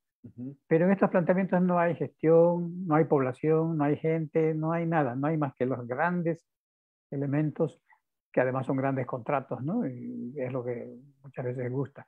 Pero obviamente estas cosas son bastante discutibles. Esto fue un estudio que se hizo para la macrorregión este, pero bueno, no es el caso que entremos en este detalle. Ahora hablemos un poco de lo que le gusta a Juan. Hablemos de la periferia. Pues, ¿qué pasa mientras hicimos el cuarto anillo, hicimos el plan del 78 y todas esas zonas que hemos visto que sí son unidad vecinal? ¿Qué pasó? ¿Cómo se fueron poblando? ¿Cómo vivió la gente ahí? ¿Qué pasó? Entonces, es importante que demos una miradita, quizá comenzando por... antes de eso, yo quisiera hablar de otra cosa. Los planos que hemos visto son de los años 70, ¿no? Ajá. Hay en Santa Cruz, no sé si en el resto del país, en Santa Cruz hay lo que se llama la década perdida de los 80. En los 80, poco a poco va desapareciendo el Consejo del Plan Regulador, desaparece Cordecruz, que ya no invierte en las ciudades, le entrega a la alcaldía para que lo haga, la alcaldía no tiene plata, no lo hace. Hay problemas políticos, hay dictaduras militares, hay superinflación, en fin, hay de todo. Y la ciudad realmente lo sintió, ¿no? Lo sintió y no pasó nada. No, como te vas a fijar, se van a fijar, en esta época no hubieron planes, en los años 80 no hay nada, ¿no? Fue una época realmente negra y fue la época en la que mayormente se ampliaron estas zonas, esta periferia, ¿no? Porque no había inversión pública que pudiera más o menos intervenir. Pero antes de que pasemos a la periferia, porque estamos saltando a 1980, arquitecto, ¿Ya? eh, nos habíamos quedado un poco en los años 50, antes de que hablemos de los planes. Ahí, si bien usted ya mencionó y dijo que el impacto de la reforma urbana había sido importante, ¿no? Sí. En Santa Cruz, tal vez más que en el resto de las ciudades, es claro por lo que comenta respecto a Sandoval Morón, etcétera. La pregunta es, todo este movimiento nacionalista, todo el discurso nacionalista que hay durante los años después de la Revolución Nacional y toda esta nueva onda estatizadora, digamos, del país a través de la nacionalización, etcétera, etcétera, ¿cómo afecta a Santa Cruz en esta época? Si bien ya había comentado algunas cosas, pero hay algún impacto mucho más grande, porque igual usted ha seguido comentando de que inclusive el Comité de Obras Públicas, el Consejo del Plan Regulador, etcétera, siguen siendo entidades autónomas y tal vez autárquicas, ¿no? Se sigue viendo una suerte de ausencia de Estado, aunque el MNR es fuerte en Santa Cruz, ¿no? Entonces, ¿qué nos puede comentar alrededor de eso? ¿Cuál es el impacto de la Revolución Nacional, digamos, en Santa Cruz?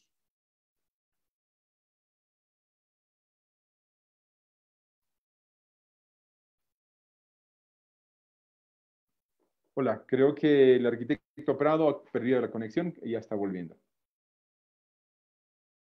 Hola, arquitecto Prado. Ya. Ahora sí, ¿no? ¿Te oyen? Sí, ahora sí, está Ya. bien. Estabas haciendo, al inicio de tu observación se cortó. Decías sobre el Sí, 50 y... sí. sí, le decía básicamente en síntesis cuál fue el impacto de la Revolución Nacional, ¿no? Y todo este discurso nacionalista, todo este discurso, todas estas acciones vinculadas con el Estado fuerte, el Estado portentoso, digamos, en Santa Cruz, ¿no? Decía porque usted ha vuelto a mostrar de que inclusive en esa etapa estamos hablando de un comité de obras públicas casi autónomo, un consejo autónomo, una gestión autónoma, etcétera, ¿no? Se podría decir que la revolución no afectó, no llegó, digamos, en esa dimensión a Santa Cruz. Eso entonces, en síntesis, ¿cuál fue el impacto de todas las medidas? Y casando, antes de que empiece el 80, ¿no? ¿Y cómo fue durante toda la época de la dictadura, ¿no? La dictadura, cómo afectó a Santa Cruz en términos sociales, políticos, urbanos, etcétera. Si me puede comentar un poquito, por favor. Sí, yo creo que el proceso del gobierno del MNR fue muy interesante porque los principales cuadros del MNR en Santa Cruz eran cruceños que estaban imbuidos de la idea de la descentralización, de la idea de la autonomía, o que en ese entonces se llamaba el salirse del centralismo. Entonces, todas las familias, los nombres, la gente que ha, por ejemplo, los presidentes del Comité de Obras Públicas, y ahí cabe mencionar a la familia Chávez, que dio varios cuadros, eran cruceños más que menerristas. O sea, ellos sabían que si querían tener vigencia en Santa Cruz, no podían hacer el discurso estatal central del MNR. Tenían que Ah, traducirlo en términos cruceños, tenían que traducirlo a que a Santa Cruz le convenía y de que ellos como cruceños lo entendían. Era muy importante, o sea, era un juego, hilaban muy fino, tenían que hilar muy fino porque no podían identificarse totalmente con el esquema del centralismo estatal, ¿no? Pero sí eran del MNR, representaban al Estado. Entonces han hecho un trabajo muy interesante de dar la posibilidad de que la región efectivamente se dé, y esto también por el trauma como de cómo terminó el tema de las regalías, ¿no? O sea, el MNR ya tuvo mucho cuidado con Santa Cruz de no seguir insistiendo en temas que sabía que sabía que podían darle vida de nuevo a Falange, por ejemplo, ¿no es cierto? Entonces no hubieron ya más conflictos de ese tipo. Fue bastante, el MNR cedió, el gobierno central cedió y se apoyó en cuadros cruceños que manejaron la cosa muy bien. Yo creo que eso es muy importante. Hoy todavía no se le reconoce cuando hacen los monumentos y las estatuas, etcétera, no se le reconoce todavía el papel importante que han tenido esos dirigentes MNRistas en la década de los 60 para haber logrado que el MNR permita, como gobierno central, a que Santa Cruz experimente este modelo, ¿no? Pero el modelo tomó mayor vigencia y más fuerza después de la salida del MNR. Y eso es lo que vamos a ver después que sucede eh, cuando el 64, justamente es la época que despega más Santa Cruz, porque ya no hay partidos políticos. ¿Por qué se pueden crear esos directorios con la sociedad civil y todo eso? Porque no habían los partidos que pedían las pegas, que tenían el poder, que tenían que distribuir ellos. No había partidos. Había un partido de gobierno que se llamaba no sé qué, pero no. Santa Cruz tuvo carta libre durante todo el barrientismo, por ejemplo, de hacer como quieran. No hubo injerencia estatal fuerte en todos los años de toda la década, digamos, de los 60. Ese es otro factor también muy importante que hay que tomar en cuenta. El ¿Y durante la alcalde, dictadura? ¿ah? El ¿Con la alcalde, dictadura? No. por ejemplo, el alcalde de esa época, Castro Villazón, fue un alcalde que fue el que lo contrató a Lorgio Vaca para que haga murales, lo contrató al arquitecto Antelo para que haga el Arenal. Era, o sea, totalmente un esquema muy con sociedad civil. Este alcalde fue el que creó la Casa de la Cultura, por ejemplo, que fue un hito importantísimo para Santa Cruz. Entonces, paradójicamente, la ausencia de partidos en toda esa década hizo que la sociedad civil ocupara un espacio muy importante, ¿no? Y le dio cuerpo. Ahora, eso se acaba con, con la dictadura de Banzer. Con la dictadura de Banzer desaparece ese rol protagónico de la sociedad civil, ¿no? Desaparece esa, esa capacidad de trabajar de la sociedad civil con el Estado, ¿no? Como toda dictadura ya hay que ser del partido, y hay que ser, ¿no? Es más duro. Pero de todas maneras, las cosas siguieron más o menos funcionando, ¿no? Yo, por ejemplo, tuve un par de problemas. Tuve que salir del plan regulador por cuestiones políticas, ¿no? Pero después regresé, en fin. Eh, yo diría que la dictadura trajo, al igual que con el MAS, trajo otra ventaja además, que coincidió con la época pues, del auge del algodón. El algodón significó para Santa Cruz una cantidad de dinero enorme. Y obviamente los algodoneros venían de todas partes del país a invertir en algodón. Entonces eso generó un auge económico que benefició muchísimo políticamente a Banzer, ¿no? Quizá el lugar donde más apoyo tuvo Banzer en el país fue Santa Cruz, ¿no? Por, por, Sí. por el antecedente de Falange, por el auge económico, por el algodón, ¿no es cierto? Y entonces ese es hubo un cierto apoyo, digamos, al golpe no de los sectores populares, pero de la clase media. Pero se redujo la autonomía de todos modos con Banzer. Se redujo, claro, se redujo. Ya las cosas venían primero por orden del gobierno y después directamente ya todo se mediatizó a través de ADN cuando hizo su partido, ¿no es cierto? Y ahí la cosa ya empeoró porque ahí entró ya en la lógica partidaria, ¿no? Totalmente. Qué interesante. Bien, Bueno, vamos adelante, por favor, arquitecto. Estamos entrando a los vamos. 80 y ahí Jota tiene una pregunta que después le hago. Los 80 decíamos que fue una década perdida para Santa Cruz porque mm, políticamente muy difícil y, y significó también la muerte de todo el modelo autonómico que se había puesto en marcha para la planificación y para las comisiones públicas. Fue ahí que comenzó ya el discurso de que tenía que desaparecer el Consejo de Plan Regulador, desaparecer la oficina técnica, tenía que desaparecer la Corporación de Desarrollo, ¿no? Cosa que se cumplió poco tiempo después, a fines de los 80 y al comienzo de 90, desaparece el plan regulador y desaparece la corporación. Esto por presión de los partidos políticos, porque los partidos políticos veían con muy mala cara este corporativismo de la sociedad civil que no les permitía a ellos entrar y un poco distribuir poder y pegas, digámoslo también claramente, ¿no? Entonces se hizo mucho para que la Corporación de Desarrollo se convierta prácticamente en la prefectura otra vez, ¿no? O sea, en un organismo no técnico, sino un organismo político. Y estuvo ahí así durante años divagando sin saber para qué eran, ¿no? Mientras que la corporación estaba clarísimo qué es lo que era y para qué era y para qué servía. Entonces fue lamentable, por eso es que todo este periodo, digamos, es muy negro. Yo diría que en Santa Cruz, el año 90, hay un comienza a cambiar el panorama, ¿no? Comienza a cambiar es cuando se comienza, en primer lugar, comienzan a aparecer recursos ya para las alcaldías. Ya en el 85 se salió la ley de la reforma tributaria que asignaba un poco de recursos. El 90 salió también otra disposición que mejoraba los recursos y ahí aprovechan y aparece el MNR con Percy Fernández para las elecciones, que ya habían elecciones municipales ya, y ganan la alcaldía municipal con un discurso del nuevo modelo municipal, ¿no? Nace lo que yo he llamado el municipalismo de los años 90.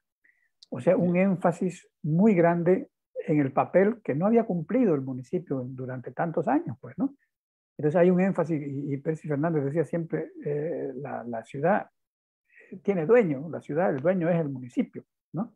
Entonces nace este municipalismo muy, muy fuerte, que pone mucho énfasis en el tema económico, en el tema de la planificación, en el tema de los recursos, en el tema de la administración. Nace un modelo interesante que se llama el nuevo modelo municipal. Exactamente, arquitecto. Antes de profundizar en los años 90 y la municipalización, descentralización, etcétera, nuestro compañero del IBU, Juan Ramón Rivera, dice, la década perdida tiene además la cara del narcotráfico, ¿no? ¿Impactó realmente el narcotráfico en Santa Cruz? ¿Ha influenciado en la arquitectura o ha influenciado también en la configuración de la ciudad? ¿Qué dice alrededor de eso? Ha influenciado en todo, claro. Yo no sé cómo me estaba olvidando semejante tema. El año 86 matan a Noel Kempf. Hasta el 86 la sociedad cruceña había aceptado prácticamente el narcotráfico y los narcotraficantes.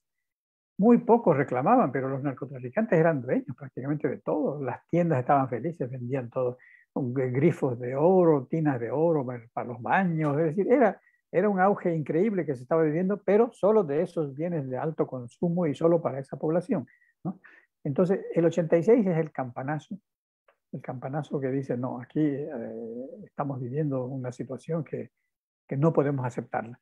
Y una buena parte de la clase media reacciona, ¿no? Pero antes de eso, también hay otro fenómeno importante que es de los años 80, y es la creación de las logias cruceñas, ¿no?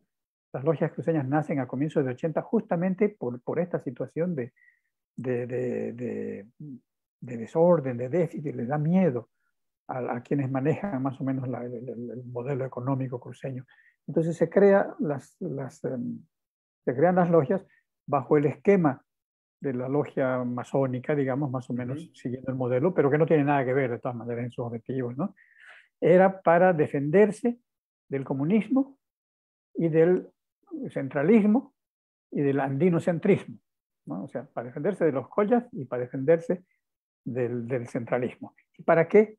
Los cargos y las instituciones estén en manos de cruceños. O sea, que la economía urbana estuviera en manos de ellos y que no se dispersara. Entonces, ese digamos, es el surgimiento de las logias. Recogen mucho apoyo de la clase media naciente, del profesional que no tiene muchas perspectivas, ¿no? Pero que ser de la logia le asegura ya para toda su vida después, ¿no? Porque la logia siempre le va a conseguir un trabajo, porque la logia va a manejar instituciones. Y todas las instituciones caen en manos de las logias, efectivamente.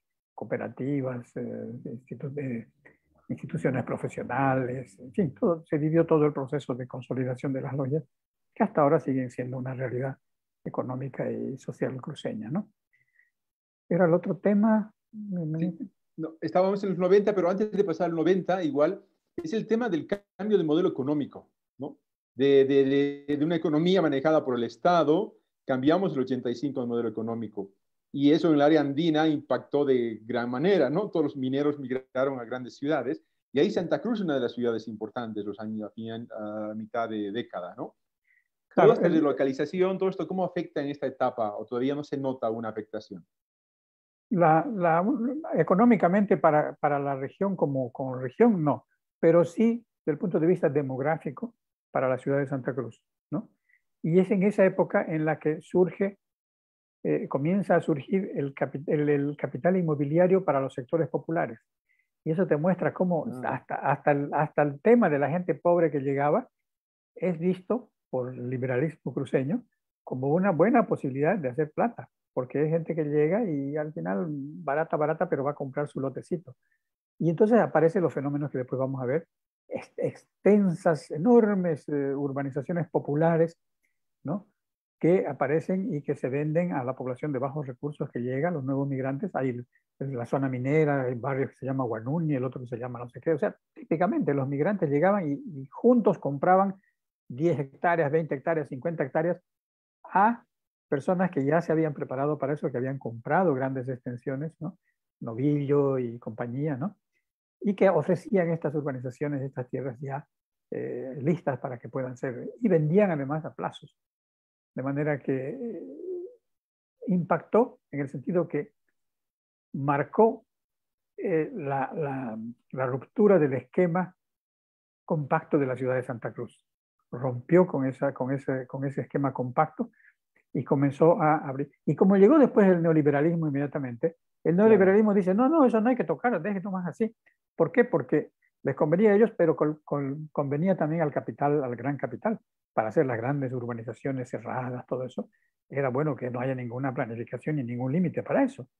Entonces se desata y ahí comienza a fines de los 80 y bueno, ya el 90, esta ruptura del esquema compacto, sea para los sectores populares que para los sectores de altos ingresos. Ojo, eso es lo que hay que anotar, porque en muchos casos es para uno o para el otro. Aquí fue mixto, o sea que vivir fuera del área planificada ya no era solamente pobreza, sino también podía ser riqueza, porque podía ser una urbanización exclusiva, ¿no? Pero eso sucedió después.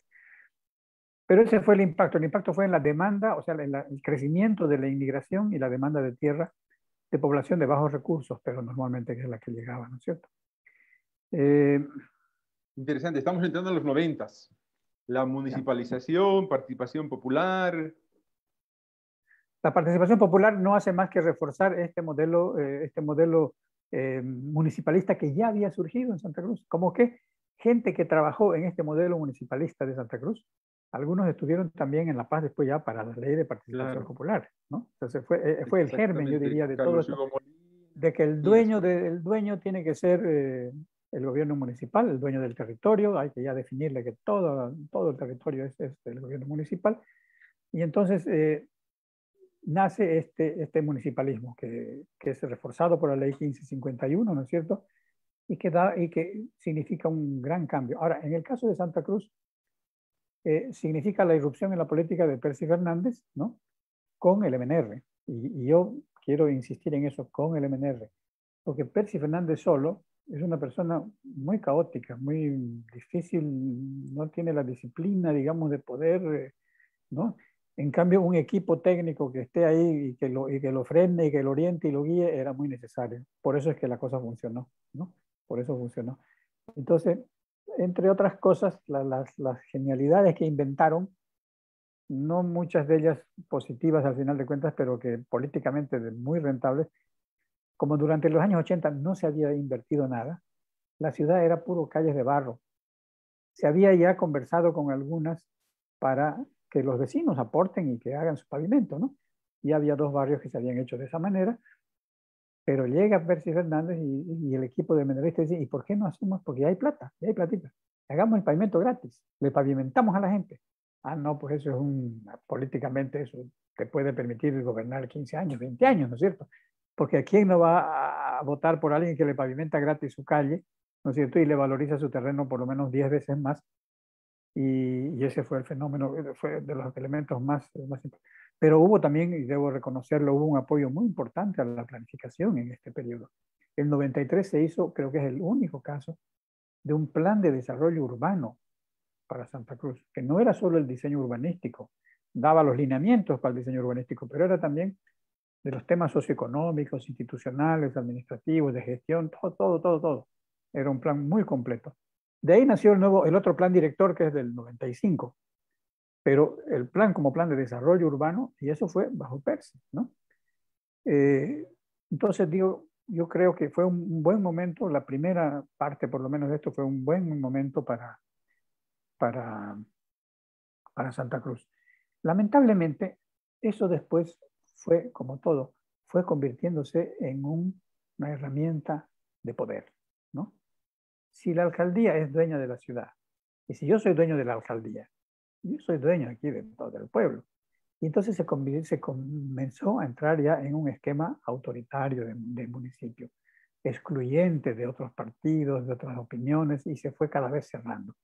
Y eso es lo que después fue degenerando el proceso municipal, ¿no? Hasta llegar a lo que hemos visto que ha perdido 6% después de haber gastado millones y haber estado 15 años en el poder. Es mucha dosis, quiere decir que realmente se cometieron ya errores garrafales, ¿no? Por mal entender este municipalismo y convertirlo en una especie de autoritarismo municipal, ¿no? Eh, eso es lo que se viene después, pues que yo lo he llamado el caudillismo populista y autoritario y la otra cosa importante, no sé si divago mucho, Juan, pero bueno, No, ya está súper ustedes bien. cortan. Vamos. Es que Percy Fernández ya no tenía el MNR, ya no tenía el equipo técnico. Tenía un equipo que había quedado, entre los cuales estaba yo, que nos fuimos separando poco a poco porque ya no compartíamos muchas de las decisiones que se tomaban. Hizo alianza con Ivo Kulgis. No, parece que no respetó algunos elementos de la alianza con Ivo Kulgis. No tenía equipo técnico, la alcaldía no estaba actuando, no estaba haciendo nada. Entonces se quedó solo. Y al final terminó rodeado de algunas personas que lo comenzaron a manejar ya a Percy Fernández. Y ese es el resultado de los últimos 10 años. Eso es lo que ha pasado, digamos, con la gestión. Pero comenzó como un fenómeno, el municipalismo de los años 90 es un hito importante, es muy positivo, ¿no? Es muy importante. Que devino en un populismo o caudillismo autoritario muy a la tónica con el gobierno central, digamos, ¿no? Como que cuando venía Evo Morales, Percy Fernández se abrazaban, lo recibían, tenían muy buena relación, ¿no? Se entendían. Entonces, ese es el tema. Mm, Entrando al nuevo siglo, ya. ya ha pasado la descentralización, a Santa Cruz demanda por mayor autonomía, Santa Cruz vuelve a retomar, digamos, ese discurso de inicio del siglo XX, tal vez, si se puede decir así, ¿no? O vuelve a tener fuerza. Sin embargo, en paralelo, en las diferentes ciudades bolivianas se están dando grandes movimientos, ¿no? Movimientos sociales, la guerra del agua, la guerra del gas, etcétera, evidentemente con un talante diferente al que aparentemente estaría en Santa Cruz. ¿Cómo entra Santa Cruz de la Sierra al nuevo siglo? ¿Cómo termina el siglo y cómo entra al nuevo siglo? El neoliberalismo penetró profundamente en la estructura económica y social cruceña. Yo creo que mucho más que en el resto del país. ¿Por qué? Porque era una economía más abierta, porque era una economía que ya se había globalizado. En los años 90 aparecen ya empresas constructoras, aparecen urbanizaciones nuevas, aparecen formas de consumo, aparecen edificios multifamiliares. Eh, Santa Cruz se enrumbó de manera muy sólida en ese neoliberalismo, ya no se planificó más, ¿no es cierto?, para no perjudicar al capital inmobiliario. De manera que cuando suceden todas esas cosas de la guerra del gas y del agua en el resto del país, aquí no se entendía, bueno, ¿qué le pasa? ¿Qué le pasa a los collas? Decían, ¿no? Si la cosa de... Los únicos sectores que sí estaban mal en Santa Cruz eran los sectores populares. Los sectores populares evidentemente no les llegaba mucho de ese auge por el conflicto que hay pues entre lo local y lo global. La Claro. globalización muchas veces ha debilitado, ha quitado empleos, ha generado dificultades a la economía local. Se hablaba, por ejemplo, de la pelea de la McDonald's que llegó contra la hamburguesa Toby, ¿no? Claro. Ese tipo de luchas es lo que estaba vigente. Entonces, pero yo diría que en general en Santa Cruz había un proceso económico liberal bastante fuerte, dinámico, ¿no? Mucha conexión ya con el exterior, pero una desconexión con el resto del país. No entendíamos aquí qué es lo que estaba pasando en el resto del país. Que las moléculas de gas, que a Chile, que no sé qué, ¿no? Aquí esas cosas pues aquí no tenían mucho significado, ¿no? No se sabía qué es lo que quería hacer, qué es lo que estaba pasando realmente. De manera que incluso cuando Goni escapaba, se iba y estuvo en Santa Cruz, parece que algunos empresarios le dijeron, oye, Goni, pero quédese aquí vamos a estar bien con usted, ¿no? No sé si será verdad o mentira, pero así dicen. Pero Goni no quiso saber y se fue. Eh, pero realmente me haces pensar de que mientras aquí se vivía un liberalismo de bastante auge, ¿no? Por lo menos en los niveles de alto consumo, la arquitectura es la muestra, ¿no? Hubo una arquitectura Claro. floreciente, aparecieron grandes edificios de 20 pisos, 30 pisos, urbanizaciones cerradas para la clase media por decenas, ¿no? Automóviles que se vendían aquí los automóviles, pero en cualquier cantidad. Y no era tanto ya como la anterior vez solo el fenómeno de la droga, no digo solo porque había, pero sino también que realmente se había amplificado mucho los rubros de la agroexportación. Santa Cruz se convirtió en un agroexportador, es la época de la soya, ¿no es cierto? Es la época de la producción de exportación de aceites, es la época de la madera también. Se aprovecha las grandes reservas forestales que fueron, gracias a Dios, preservadas. Entonces hay efectivamente un auge en Santa Cruz que quizá en el resto del país la cosa fue muy distinta, ¿no? De acuerdo. Súper interesante. Usted hablaba de un obrismo caudillista, populista y autoritario del siglo XXI. Sí. ¿Qué nos comenta alrededor? ¿Cómo caracteriza esta época, por favor? Además de lo que ella ha dicho. Claro, a nivel local lo que sucede Ujú. es eso, ¿no? Que cada vez más eh, se ve la gestión municipal como una gestión estatal. Y la tendencia en esos años de la gestión estatal era hacer centralista, hacer a través de un caudillo, hacer a la cooptación. Y son Ujú. todas cosas que se copian. Fíjate cómo copian, por ejemplo, el gobierno municipal, como la ley de participación popular define que las juntas vecinales tienen peso y pueden congelar el presupuesto, el Claro. gobierno municipal se dedica a cooptar las juntas vecinales, a darle empleo a la mujer de los dirigentes vecinales, a decir que si eligen a tal dirigente, que me ha parecido muy conocido cuando escuchaba al presidente Alzar, en los barrios era muy popular decir, si ustedes eligen a fulanito, que no era bien visto por la alcaldía ya no les va a hacer obras, porque no nos llevamos bien con ese tipo. Ese texto, por eso yo decía, ¿cómo lo de la alcaldía ahora a nivel nacional se ha vuelto ya? Entonces son mentalidades que parece que son las mismas. Y eso fue consolidándose y se consolidó totalmente la cooptación. Entonces los planes, las cosas ya eran, la gente que iba ya era domesticada, la que iba, le invitaban su cuarto de pollo, escuchaban, los filmaban, al final salían, firmaban, no sabían ni qué firmaban, ¿no es cierto? Y a través de ese sistema se validaba inversiones totalmente absurdas, ¿no? Elefantes blancos también que se han hecho aquí, ¿no es cierto? Y siempre a través del caudillo. Y si no está el caudillo, hay que hacer referencia al caudillo, ¿no? Yo he sido discípulo del caudillo, por lo tanto, tengo Claro, ahí peso, está ¿no? Angélica Sosa, ¿no? Claro, su principal carta era, yo he trabajado con Percy, yo estoy con Claro. Percy. Entonces, ese tipo de cosas son las que funcionaron, ese es el caudillismo. Caudillismo, ¿cómo se dice? Caudillismo, Autoritario, decía. no, el caudillismo delegado, incluso, Ah, ¿no? Hasta sirve claro. para delegar el caudillismo. Y el carácter autoritario, mira, hubieron situaciones en Santa Cruz, yo he participado, hubieron situaciones en las que ha habido represión con las hordas del gobierno municipal a la sociedad civil cuando hacía reclamos. Cuando fuimos a reclamar para que no se construya el edificio municipal, la quinta municipal, en un parque, ¿no? Nos han dado con palo, ¿no? ¿Quiénes? Dirigentes del gobierno municipal y funcionarios municipales también. Cuando otros han criticado otras acciones del gobierno municipal, les han hecho juicio. Eliana Torrico sigue con un juicio por haber defendido unos árboles. ¿No? Sí, ha habido una agresión, una actitud muy agresiva, muy autoritaria hacia la sociedad civil. Y la sociedad civil se cansó. Y esa es otra de las explicaciones pues, del fracaso electoral, ¿no? Porque son 10 años que han habido de un manejo autoritario, represivo, sin participación absolutamente, ¿no?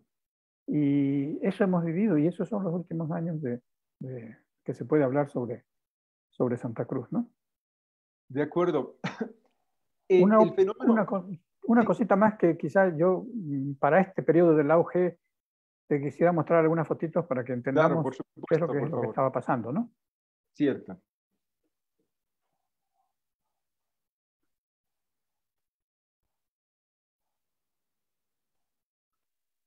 Bueno, esto ya lo hemos hablado, pero podemos verlo rápidamente. Ajá. Fíjate esto, por ejemplo, la pobreza se instala según el tiempo. Los rojos son los recién llegados. Y mientras más son viejos ya es más amarillo, ¿no? O verde. Entonces es así, matemático. Todos los que llegan, la población nueva es población pobre. Y por lo tanto se aloja en esas urbanizaciones que vamos a ver después, lejísimos a 10 kilómetros. Imagínense el Cuarto Anillo, a qué distancia está esa gente, ¿no? Son los recién llegados. Y los recién llegados poco a poco van en un periodo que dura más o menos, yo he calculado, hemos hecho unas encuestas, unos 10 años dura hasta que se puedan más o menos consolidar como un barrio con servicios mínimos, básicos, ¿no?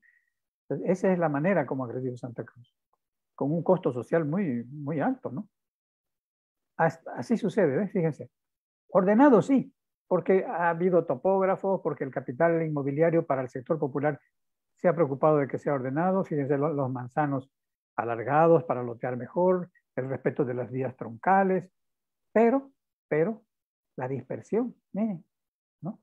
Es decir, una casa cada 200 metros. Entonces, eso pues imposibilita, eso es lo que decía yo, la dispersión que nació. Pero no importaba al que vendía, porque total vendía el lote. Después ya, ¿qué pasará si alguien se anima a construir ahí o no construye? Ya no le interesa a la empresa, ya vendió el lote, ¿no? Este es un fenómeno muy grave y no es visto. Y la gente cuando analiza los principales problemas de Santa Cruz, nunca nadie, ni los candidatos, ni nadie, menciona la dispersión urbana que imposibilita que lleguemos con servicios. ¿Cómo vamos a llegar con servicios a este señor que está aquí, Solingo, en 2 cuadras? No se puede, pues, ¿no? Y eso está generado por el capital inmobiliario, que no se lo ha controlado. Pero eso no aparece, no aparece como gran problema urbano. Los problemas que aparecen en la basura, la inundación, etcétera, etcétera.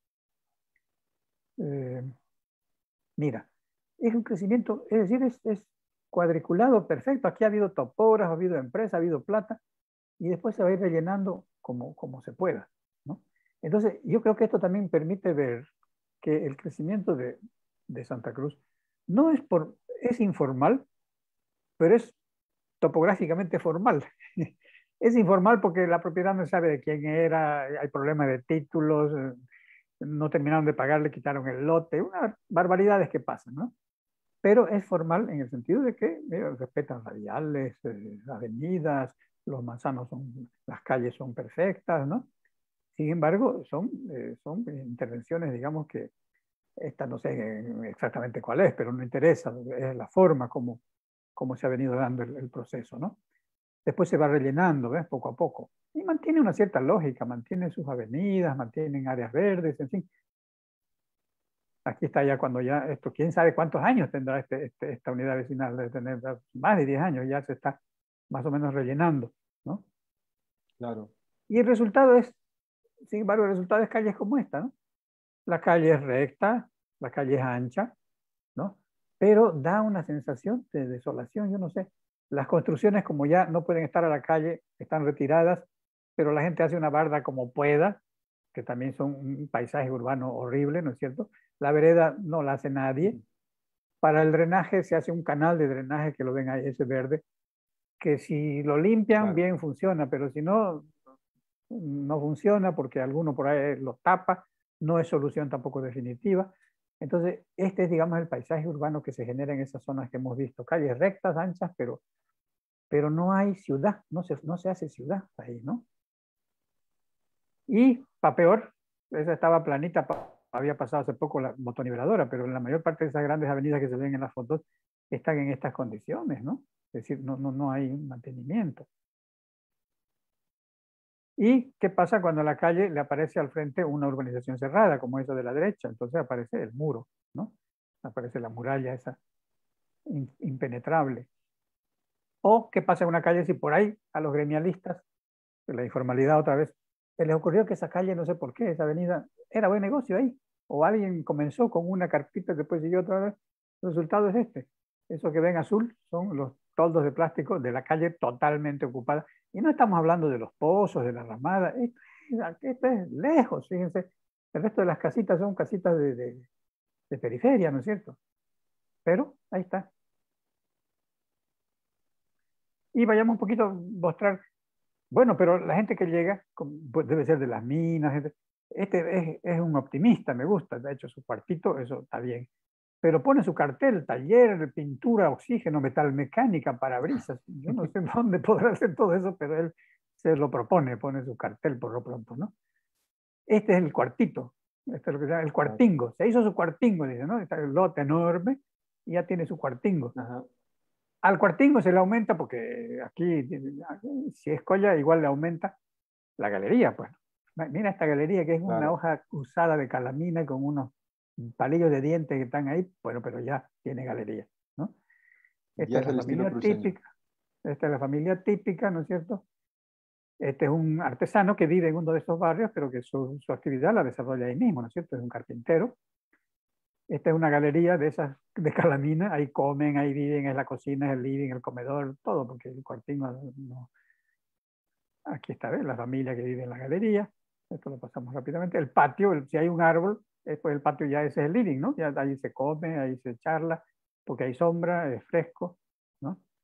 Esta es una creación, miren ustedes, la iniciativa de la gente que no ha estudiado ingeniería ni nada, pero su Ujú. lavandería la puso bien, puso su pilar central, puso su palo al lado, puso su ladrillito para que no se le vuelque, resuelto el problema.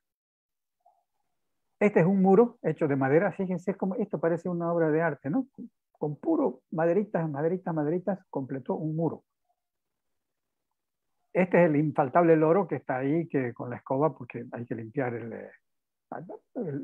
los pisos son de tierra y se barren, ¿no? Claro. Este, como te decía, ¿ves? Muros de madera hechas con piecitas pequeñas sobrantes de las barracas y su calamina y su asiento adelante sobre dos rollizos de. Esta es arquitectura minimalista, ecologista, todo lo que quieras. Y esta es Todo. la evolución, pero final, cuando la zona se comienza a poblar, cuando la tierra ya cuesta mucho, todo eso idilíaco de la casita hecha con madera, todo eso comienza a desaparecer porque ya no es negocio. El dueño dice, no, aquí yo voy a hacer un cuartererío, eso se llama, cuartererío, que es el tambo que había antes, pero tambo peor, en peores condiciones, y que es la fila de cuartos pegados a la barda lateral, un cuartito. Y en cada cuarto vive una familia, ¿no? Y son a los dos lados. Entonces, los problemas de hacinamiento, hay un grifo de agua ahí al medio, ¿no es cierto?, para todos, de hacinamiento, de falta de privacidad. Es decir, son condiciones muy difíciles cuando se han densificado, porque ya el costo de la tierra aumenta y entonces ya o se van otra vez a conseguir un lote lejos o viven en un cuartito alquilado, ¿no? Esa es la situación. Hay cuartitos como este que ya es más de clase media, ¿no? Ya más bonito, ya los cuartitos son más grandes, pero el concepto es ese, ¿no? Hay un área central de distribución y hay habitaciones a los lados. Bueno, estos son los programas que hacíamos nosotros con los barrios, de mejoramiento de barrios, ¿no? Con los vecinos, se les daba premios, mucho entusiasmo, participaban más de 100 juntas vecinales. O sea, se trabajaba con la gente, con esa gente, con la gente de los barrios, pero el gobierno municipal jamás. El gobierno municipal más bien nos dio muchas dificultades para el desarrollo de estos proyectos. Y después estaría el fenómeno, de una vez lo pasaré esto y ya después no les Sí. muestro nada más, porque esto es lo que yo he hablado, este es el capital inmobiliario, la globalización, la plusvalía, todo esto es un paquete que yo les decía de ese liberalismo que llegó a Santa Cruz, ¿no? Y lo único que les puedo decir, que no desapareció con la llegada de Evo Morales, se A eso quería entrar. potenció, se potenció, porque ya miembros del gobierno se hicieron socios ya, entraron socios en las urbanizaciones, consiguieron fondos del Banco de la Unión, qué sé yo, y fue una belleza cómo trabajó todo eso, sector externo que aportaba capitales, funcionarios de gobierno que a título privado, lógicamente, eran socios, y esto explotó y ya les voy a mostrar cómo. O sea, en el periodo del 2006, 2007 hasta el año pasado, es el periodo de mayor auge inmobiliario cruceño en un gobierno que se dice gobierno de izquierda, etcétera, etcétera, ¿no? Es muy interesante cómo las cosas pueden ser. Como de inverso puede ser, ¿no? Exacto. Este es como Santa Cruz, digamos, el morado te muestra la parte de la ciudad de clase media y la ciudad de, digamos, un poquito hacia el norte, ¿no? Es el lila, donde están las clases medias, clases altas, etcétera. Y todo lo demás son los sectores populares, son los sectores populares, los verdes, así están. Y curioso, un dato interesante, ¿sabes qué? En los datos de los electorales, en los datos electorales, eh, Áñez ha ganado en todos estos distritos, que es clase media, gente, digamos, ¿no? Ujú. Y Johnny Fernández ha ganado en todos los verdes. Es Ajá. interesante la información. ¿Y el MAS ganó Más dónde? desaparecido, más no ha sacado más que 15%, no cuenta, Ah, ¿no? Pero es Johnny Fernández. No ha ganado en ningún distrito, además. de acuerdo. Esto quiero mostrarles, porque aquí está. Este es el triángulo de oro que se llama en Santa Cruz. Ustedes ven aquí, a la derecha es el cuarto anillo, es toda la parte del gran crecimiento urbano del empresarial, digamos, de Santa Cruz. A la izquierda, este es muy interesante, en medio del bosque, ven el Ujú. edificio de la alcaldía municipal, la famosa quinta municipal, que se le ocurrió a la gestión municipal construirla en medio parque. Y ahí ahora hay que ir a pagar impuestos y a contratar abogados para hacer los trámites, para no sé qué. Uno tiene que ir a meterse al bosque para eso. Ya han aparecido ahí en medio del bosque los que hacen escritos de abogados, los que venden folder, todo lo que hay, ya está apareciendo. Fotocopiadoras, claro. Y aquí ven el otro elemento que es interesante que lo conozcan, el cinturón verde o ¿qué se llama? El cordón ecológico, ¿no? Que hasta el momento este es uno de los grandes retos para futuro. Aquí, aquí el metro está costando $1.000 y aquí al frente es bosque. ¿Cuánto tiempo la sociedad cruceña va a poder, las instituciones, va a poder resistir esta presión? Porque al frente además está Urubó, donde también vale un montón de Claro. plata en la tierra. Entonces, ese es en este momento uno de los elementos más importantes. Aquí hay otra sacada del otro lado. Esto que ven en primer plano es Urubó, el Ujú. río, el cordón ecológico y la ciudad de Santa Cruz. Aquí es la clase media peleando por mantener el verde, querían ampliar el cuarto anillo que está vacío, querían ampliar sobre esta hermosa área verde que hay. Entonces se hizo un Ujú. movimiento que parece que tuvo éxito porque no pasó nada, no lo hicieron. Esto es para que vean la dimensión, la escala. Esta es la nueva Santa Cruz, en Guarnes, ¿no? Para 600.000 habitantes, 2.000 hectáreas, no sé cuánto, cifras así enormes. Por el momento son 10 edificios de departamentos que se han hecho. Eso es lo que está la gente comprando porque es lo que hay. Hay edificios de departamento que se están comprando, pero el proyecto es todo esto. No se sabe a cargo de quién y quién se responsabilizará de que realmente se haga eso, porque la alcaldía de Warnes no tiene, no tiene el músculo como para eso, ¿no? Y esto es lo que está sucediendo entonces, la informalidad de la economía en el área urbana, el contraste, fíjense los edificios que se construyen al fondo y la Santa Cruz tradicional que hemos visto, ¿no? Esto es una foto impactante, esta es la famosa G77, se pavimentaron 20 kilómetros atravesando el monte para llegar al aeropuerto, ¿viste? Y todo eso ya inmediatamente a los pocos días ya estaba bardeado a un lado, ¿ves? Se vende lotes, urbanizaciones, toda esa barda sigue kilómetros y kilómetros y kilómetros. Y el gobierno municipal no ha recuperado un boliviano de la plusvalía que ha generado con esta su avenida. Nada. Ni Claro. compró siquiera una hectárea para hacer algo. Eh, bueno, aquí es la alcaldía. Fíjense, este era un parque urbano. Aquí la alcaldía hizo un salón de hacer sus reuniones políticas aquí. Aquí le hicieron las oficinas a Percy Fernández, la arquitecta Sosa se hizo su despacho, sus no sé qué cosas, coparon todo y dejaron solo esto para el parque del distrito, que era un parque distrital, es un parque urbano, para que vean cómo se... Los vecinos reclamaron, oiga, este es nuestro parque, ¿qué están haciendo aquí? Vayan pues a comprarse ustedes un terreno para hacer edificios municipales. No hubo forma. Esto es para mostrar físicamente qué significó ese tipo de gestión, ¿no? Bueno, estos son los malls que se han construido, muy elegantes, muy bonitos. Esta es la intervención en Urubó, la depredación del espacio, ¿no es cierto?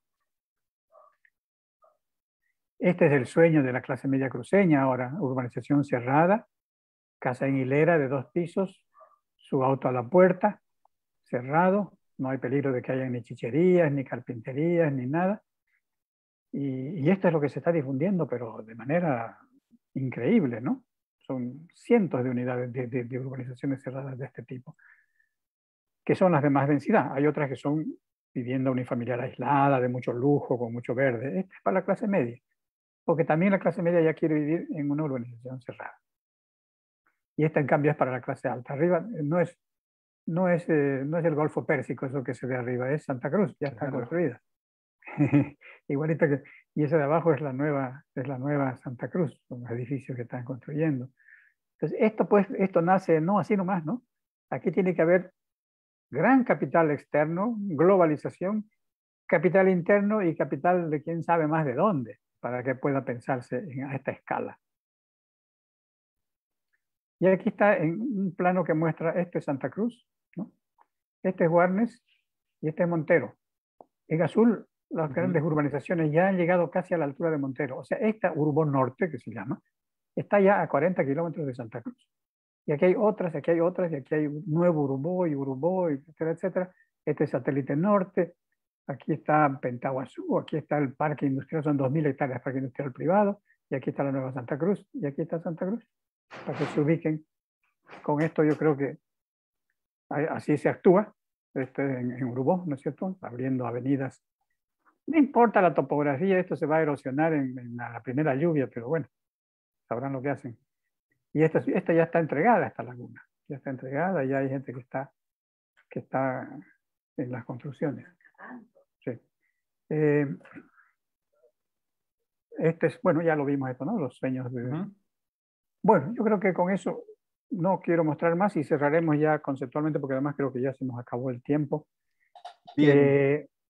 ¿Qué más podemos tocar? ¿Qué faltaría? No, claro, muy clara la explicación, arquitecto Prado, muchas gracias. Podríamos decir que esta última etapa coincide con la revolución democrática y cultural, definitivamente, ¿no? Sí, sí, sí. Es un poco el efecto, si se puede decir así, de esta etapa. Para cerrar, yo quisiera dar la palabra a mis compañeros. Están junto conmigo Juan Ramón Rivera, está Ronald Flores. Si tiene a manera de cierre alguna Juan Ramón o J o Ronald, algún tipo de precisión a demandar al arquitecto Prado. Estamos casi en nuestras 2 horas, nos hemos pasado los 90 minutos, pero creo que vale la pena. J, te paso la palabra y la cámara, por favor. Muchísimas gracias, Juan. Arquitecto Prado, es un gusto verlo. ¿Qué tal? ¿Cómo va? De un buen tiempito, ¿cómo ha estado? Qué gusto. Sí. Lo he estado escuchando atentamente. Pues no, como siempre, escucharlo es un placer, arquitecto, es un gusto. Yo tengo una pregunta ya pensando en el futuro de Santa Cruz. Bueno, en realidad son dos, ¿no? Este modelo, que en algún momento también lo discutimos, arquitecto, ¿qué futuro tiene? ¿Hasta dónde va a continuar este modelo? Sabemos que no es sostenible en el tiempo. Es una parte de la pregunta, como qué perspectivas hay en Santa Cruz hacia los siguientes 20, 30 años. Y la segunda pregunta tiene que ver con la otra cara, ¿no? La expansión del Plan 3000, de la ciudadela Andrés Ibáñez, en términos de justo lo que nos mostraba, ¿no? ¿Quiénes votaron por Áñez y quiénes votaron por Fernández? ¿Será que en algún momento lo que pasó con el Alto y La Paz hace ya 20 y pico años, 35 son, si no me equivoco, le va a pasar a Santa Cruz? ¿Se va a producir este problema de ruptura entre lo social y lo urbano y va a terminar habiendo una desconexión? Que, bueno, por cierto, sabemos que ya han habido intentos hace un par de años, ¿no? Del tema de la ciudad de la Andrés Ibáñez y todo aquello. Ya. Yo creo que es interesante tus temas. Primero, este modelo, ¿hasta cuándo va a seguir? Este modelo va a seguir, por lo menos territorialmente, mientras siga siendo negocio comprar tierras. Mientras en Santa Cruz siga existiendo el hecho de que yo compro una tierra hoy y que pasado mañana vale 2 veces más, que eso es lo que genera. O sea, mientras no haya legislación que controle eso, o crisis económica que desinfle la burbuja, el esquema tiene para tiempo, ¿no? Entonces, va a seguir mientras hayan las condiciones de que conviene comprar tierra porque después la voy a vender más cara. Esa es Tiene que haber una guerra, una crisis económica, una pandemia quizás más grave todavía, algo así, para que eso se corte. Pero si no, el esquema es así. Con referencia a la otra cara, la expansión, evidentemente, es muy probable que si no se actúa con inteligencia, el Plan 3000, y no solo el Plan 3000, la Villa Primero de Mayo y la otra más, hay una tendencia ya a separarse, ¿no es cierto? ¿Por qué? Porque perciben que no hay una equidad, no hay una equidad en la distribución de los recursos. Ya han visto ustedes como, por ejemplo, la alcaldía, en vez de hacer su alcaldía y valorizar, por ejemplo, el Plan 3000 popular, porque a torno a la alcaldía se valoriza todo, van y se meten en la zona del Triángulo de Oro, en el parque, ¿no? Entonces, esa es la mentalidad. Eso, y si sigue esa mentalidad y las subalcaldías no se las potencia, porque las subalcaldías no tienen recursos, no tienen nada, ¿no? Entonces es evidente que esto va a una fragmentación. Ahora, se puede dar de distintas maneras, ¿no? Que simplemente el Alto se convierte en un municipio, lo cual sería un desastre, pero si no hace nada la alcaldía y si la cosa se deteriora, yo vería como mal menor hacer lo que se ha hecho en Santiago de Chipre. Es decir, que cada distrito sea un municipio y los 15 distritos forman pues la Gran Santa Cruz, ahí sí ya se puede llamar la Gran Santa Cruz, y los recursos serán pues los recursos que genera cada distrito. Yo creo que eso sería, ahora, lo ideal sería que hubiese un gobierno municipal realmente equitativo, que da espacio a los otros distritos, que reparte los recursos, las posibilidades, las oportunidades. Pero así como estamos hasta ahora, no ha habido eso. O sea, la tendencia de los últimos 15 años ha sido prácticamente para impulsar más la tendencia a la separación. Muchas gracias. No sé si Ronald tienes algún comentario o pregunta específica. Buenas noches, arquitecto ¿Puedes conectar tu Fernando. cámara? Hola. Ahora Gracias. sí, buenas noches. Muchas gracias por la charla sobre el tema de la centralidad social y económica de una región, de la región de Santa Cruz sobre el consumismo y producción. Esto está generando una informalidad en los lugares, en las laderas. Esta informalidad genera una economía que no está beneficiando al Estado. ¿Cómo podemos generar planes o estrategias para que esta informalidad pueda apoyarse a las políticas estatales actuales? ¿O cómo podemos hacer que esta informalidad logre un beneficio para Santa Cruz? Sí, nosotros lo habíamos planteado en todos los planes que hemos elaborado, pero que no se nos ha escuchado. Nosotros planteamos que tenemos que ir a la convergencia de la economía formal con la economía informal, ¿no? Porque hay posibilidades y hay potencial de que la economía informal se favorezca, por ejemplo, que proporcione partes, que tenga contratos para ejecutar partes de lo que está en la economía formal, ¿no? Y que además hayan programas también de promoción, de simplificación de trámites, etcétera, etcétera, para favorecer esta economía informal que en Santa Cruz es muy extensa, es muy grande, ¿no? Y fuerte. Entonces, la única manera es reconociendo su existencia. No se la reconoce en Santa Cruz, la existencia de la economía informal. La gente de clase media alta, no conoce más allá del cuarto anillo o las urbanizaciones cerradas, ¿no? Entonces, hay un primer elemento de reconocimiento de que tenemos una periferia que ya no es periferia, que tenemos que son ciudades prácticamente, ¿no es cierto? Varias de ellas tienen 300.000 habitantes. Entonces, pero mientras no haya ese reconocimiento y reconocimiento de su base económica, porque ellos se han dado su base económica ya. Originalmente esos barrios eran totalmente barrios dormitorios, ¿no? Los más antiguos, vivienda, trabajo, vivienda, trabajo. Ahora en esos distritos está surgiendo ya también el empleo. Esos artesanos, como ese que mostraba yo con su carpintería, están trabajando ya en el barrio. Entonces sería cuestión de ayudar a que el circuito productivo se potencie en el mismo barrio a través de contratos municipales, por ejemplo, o a través de... Hay un potencial enorme. Muchos, por ejemplo, hay pequeños talleres, hornos metálicos, qué sé yo, de la gente que ha venido de las minas, por ejemplo, y que han puesto allá lejísimos, han puesto en práctica lo que ellos conocen de metalmecánica. Todo eso, ¿cómo no aprovecharlo? Hay un potencial increíble para aprovechar. Pero mientras sigamos creyendo que solamente somos la parte formal y las empresas formales, no vamos a poder cerrar esa brecha, ¿no? Bien, muchísimas gracias, arquitecto Prado. Creo que, gracias Ronald, gracias Jota. Creo que hemos hecho un recorrido de 2 horas, ¿no?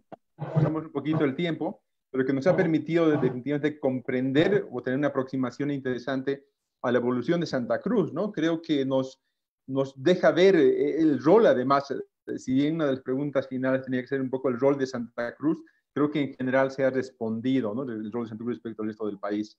Le agradecemos muchísimo la participación. Este espacio se va a replicar el próximo mes con Cochabamba. Estaremos con don Alberto Rivera haciendo una suerte de historia contemporánea también y crítica, tratando de transversalizar con estos elementos políticos, técnicos, económicos, etcétera. Pues creo que es súper importante, ¿no? El IBU pretende aportar al conocimiento de las ciudades y, por supuesto, con las ciudades en el sentido integral de la palabra. Bien, entonces, arquitecto Prado, muchísimas gracias por el tiempo, por las posibilidades y por todo lo dedicado aquí. Gracias a ustedes. Bueno. Gracias. Buenas noches entonces y buenas noches a todas y todos. Gracias por el tiempo, gracias por el espacio. Hasta pronto.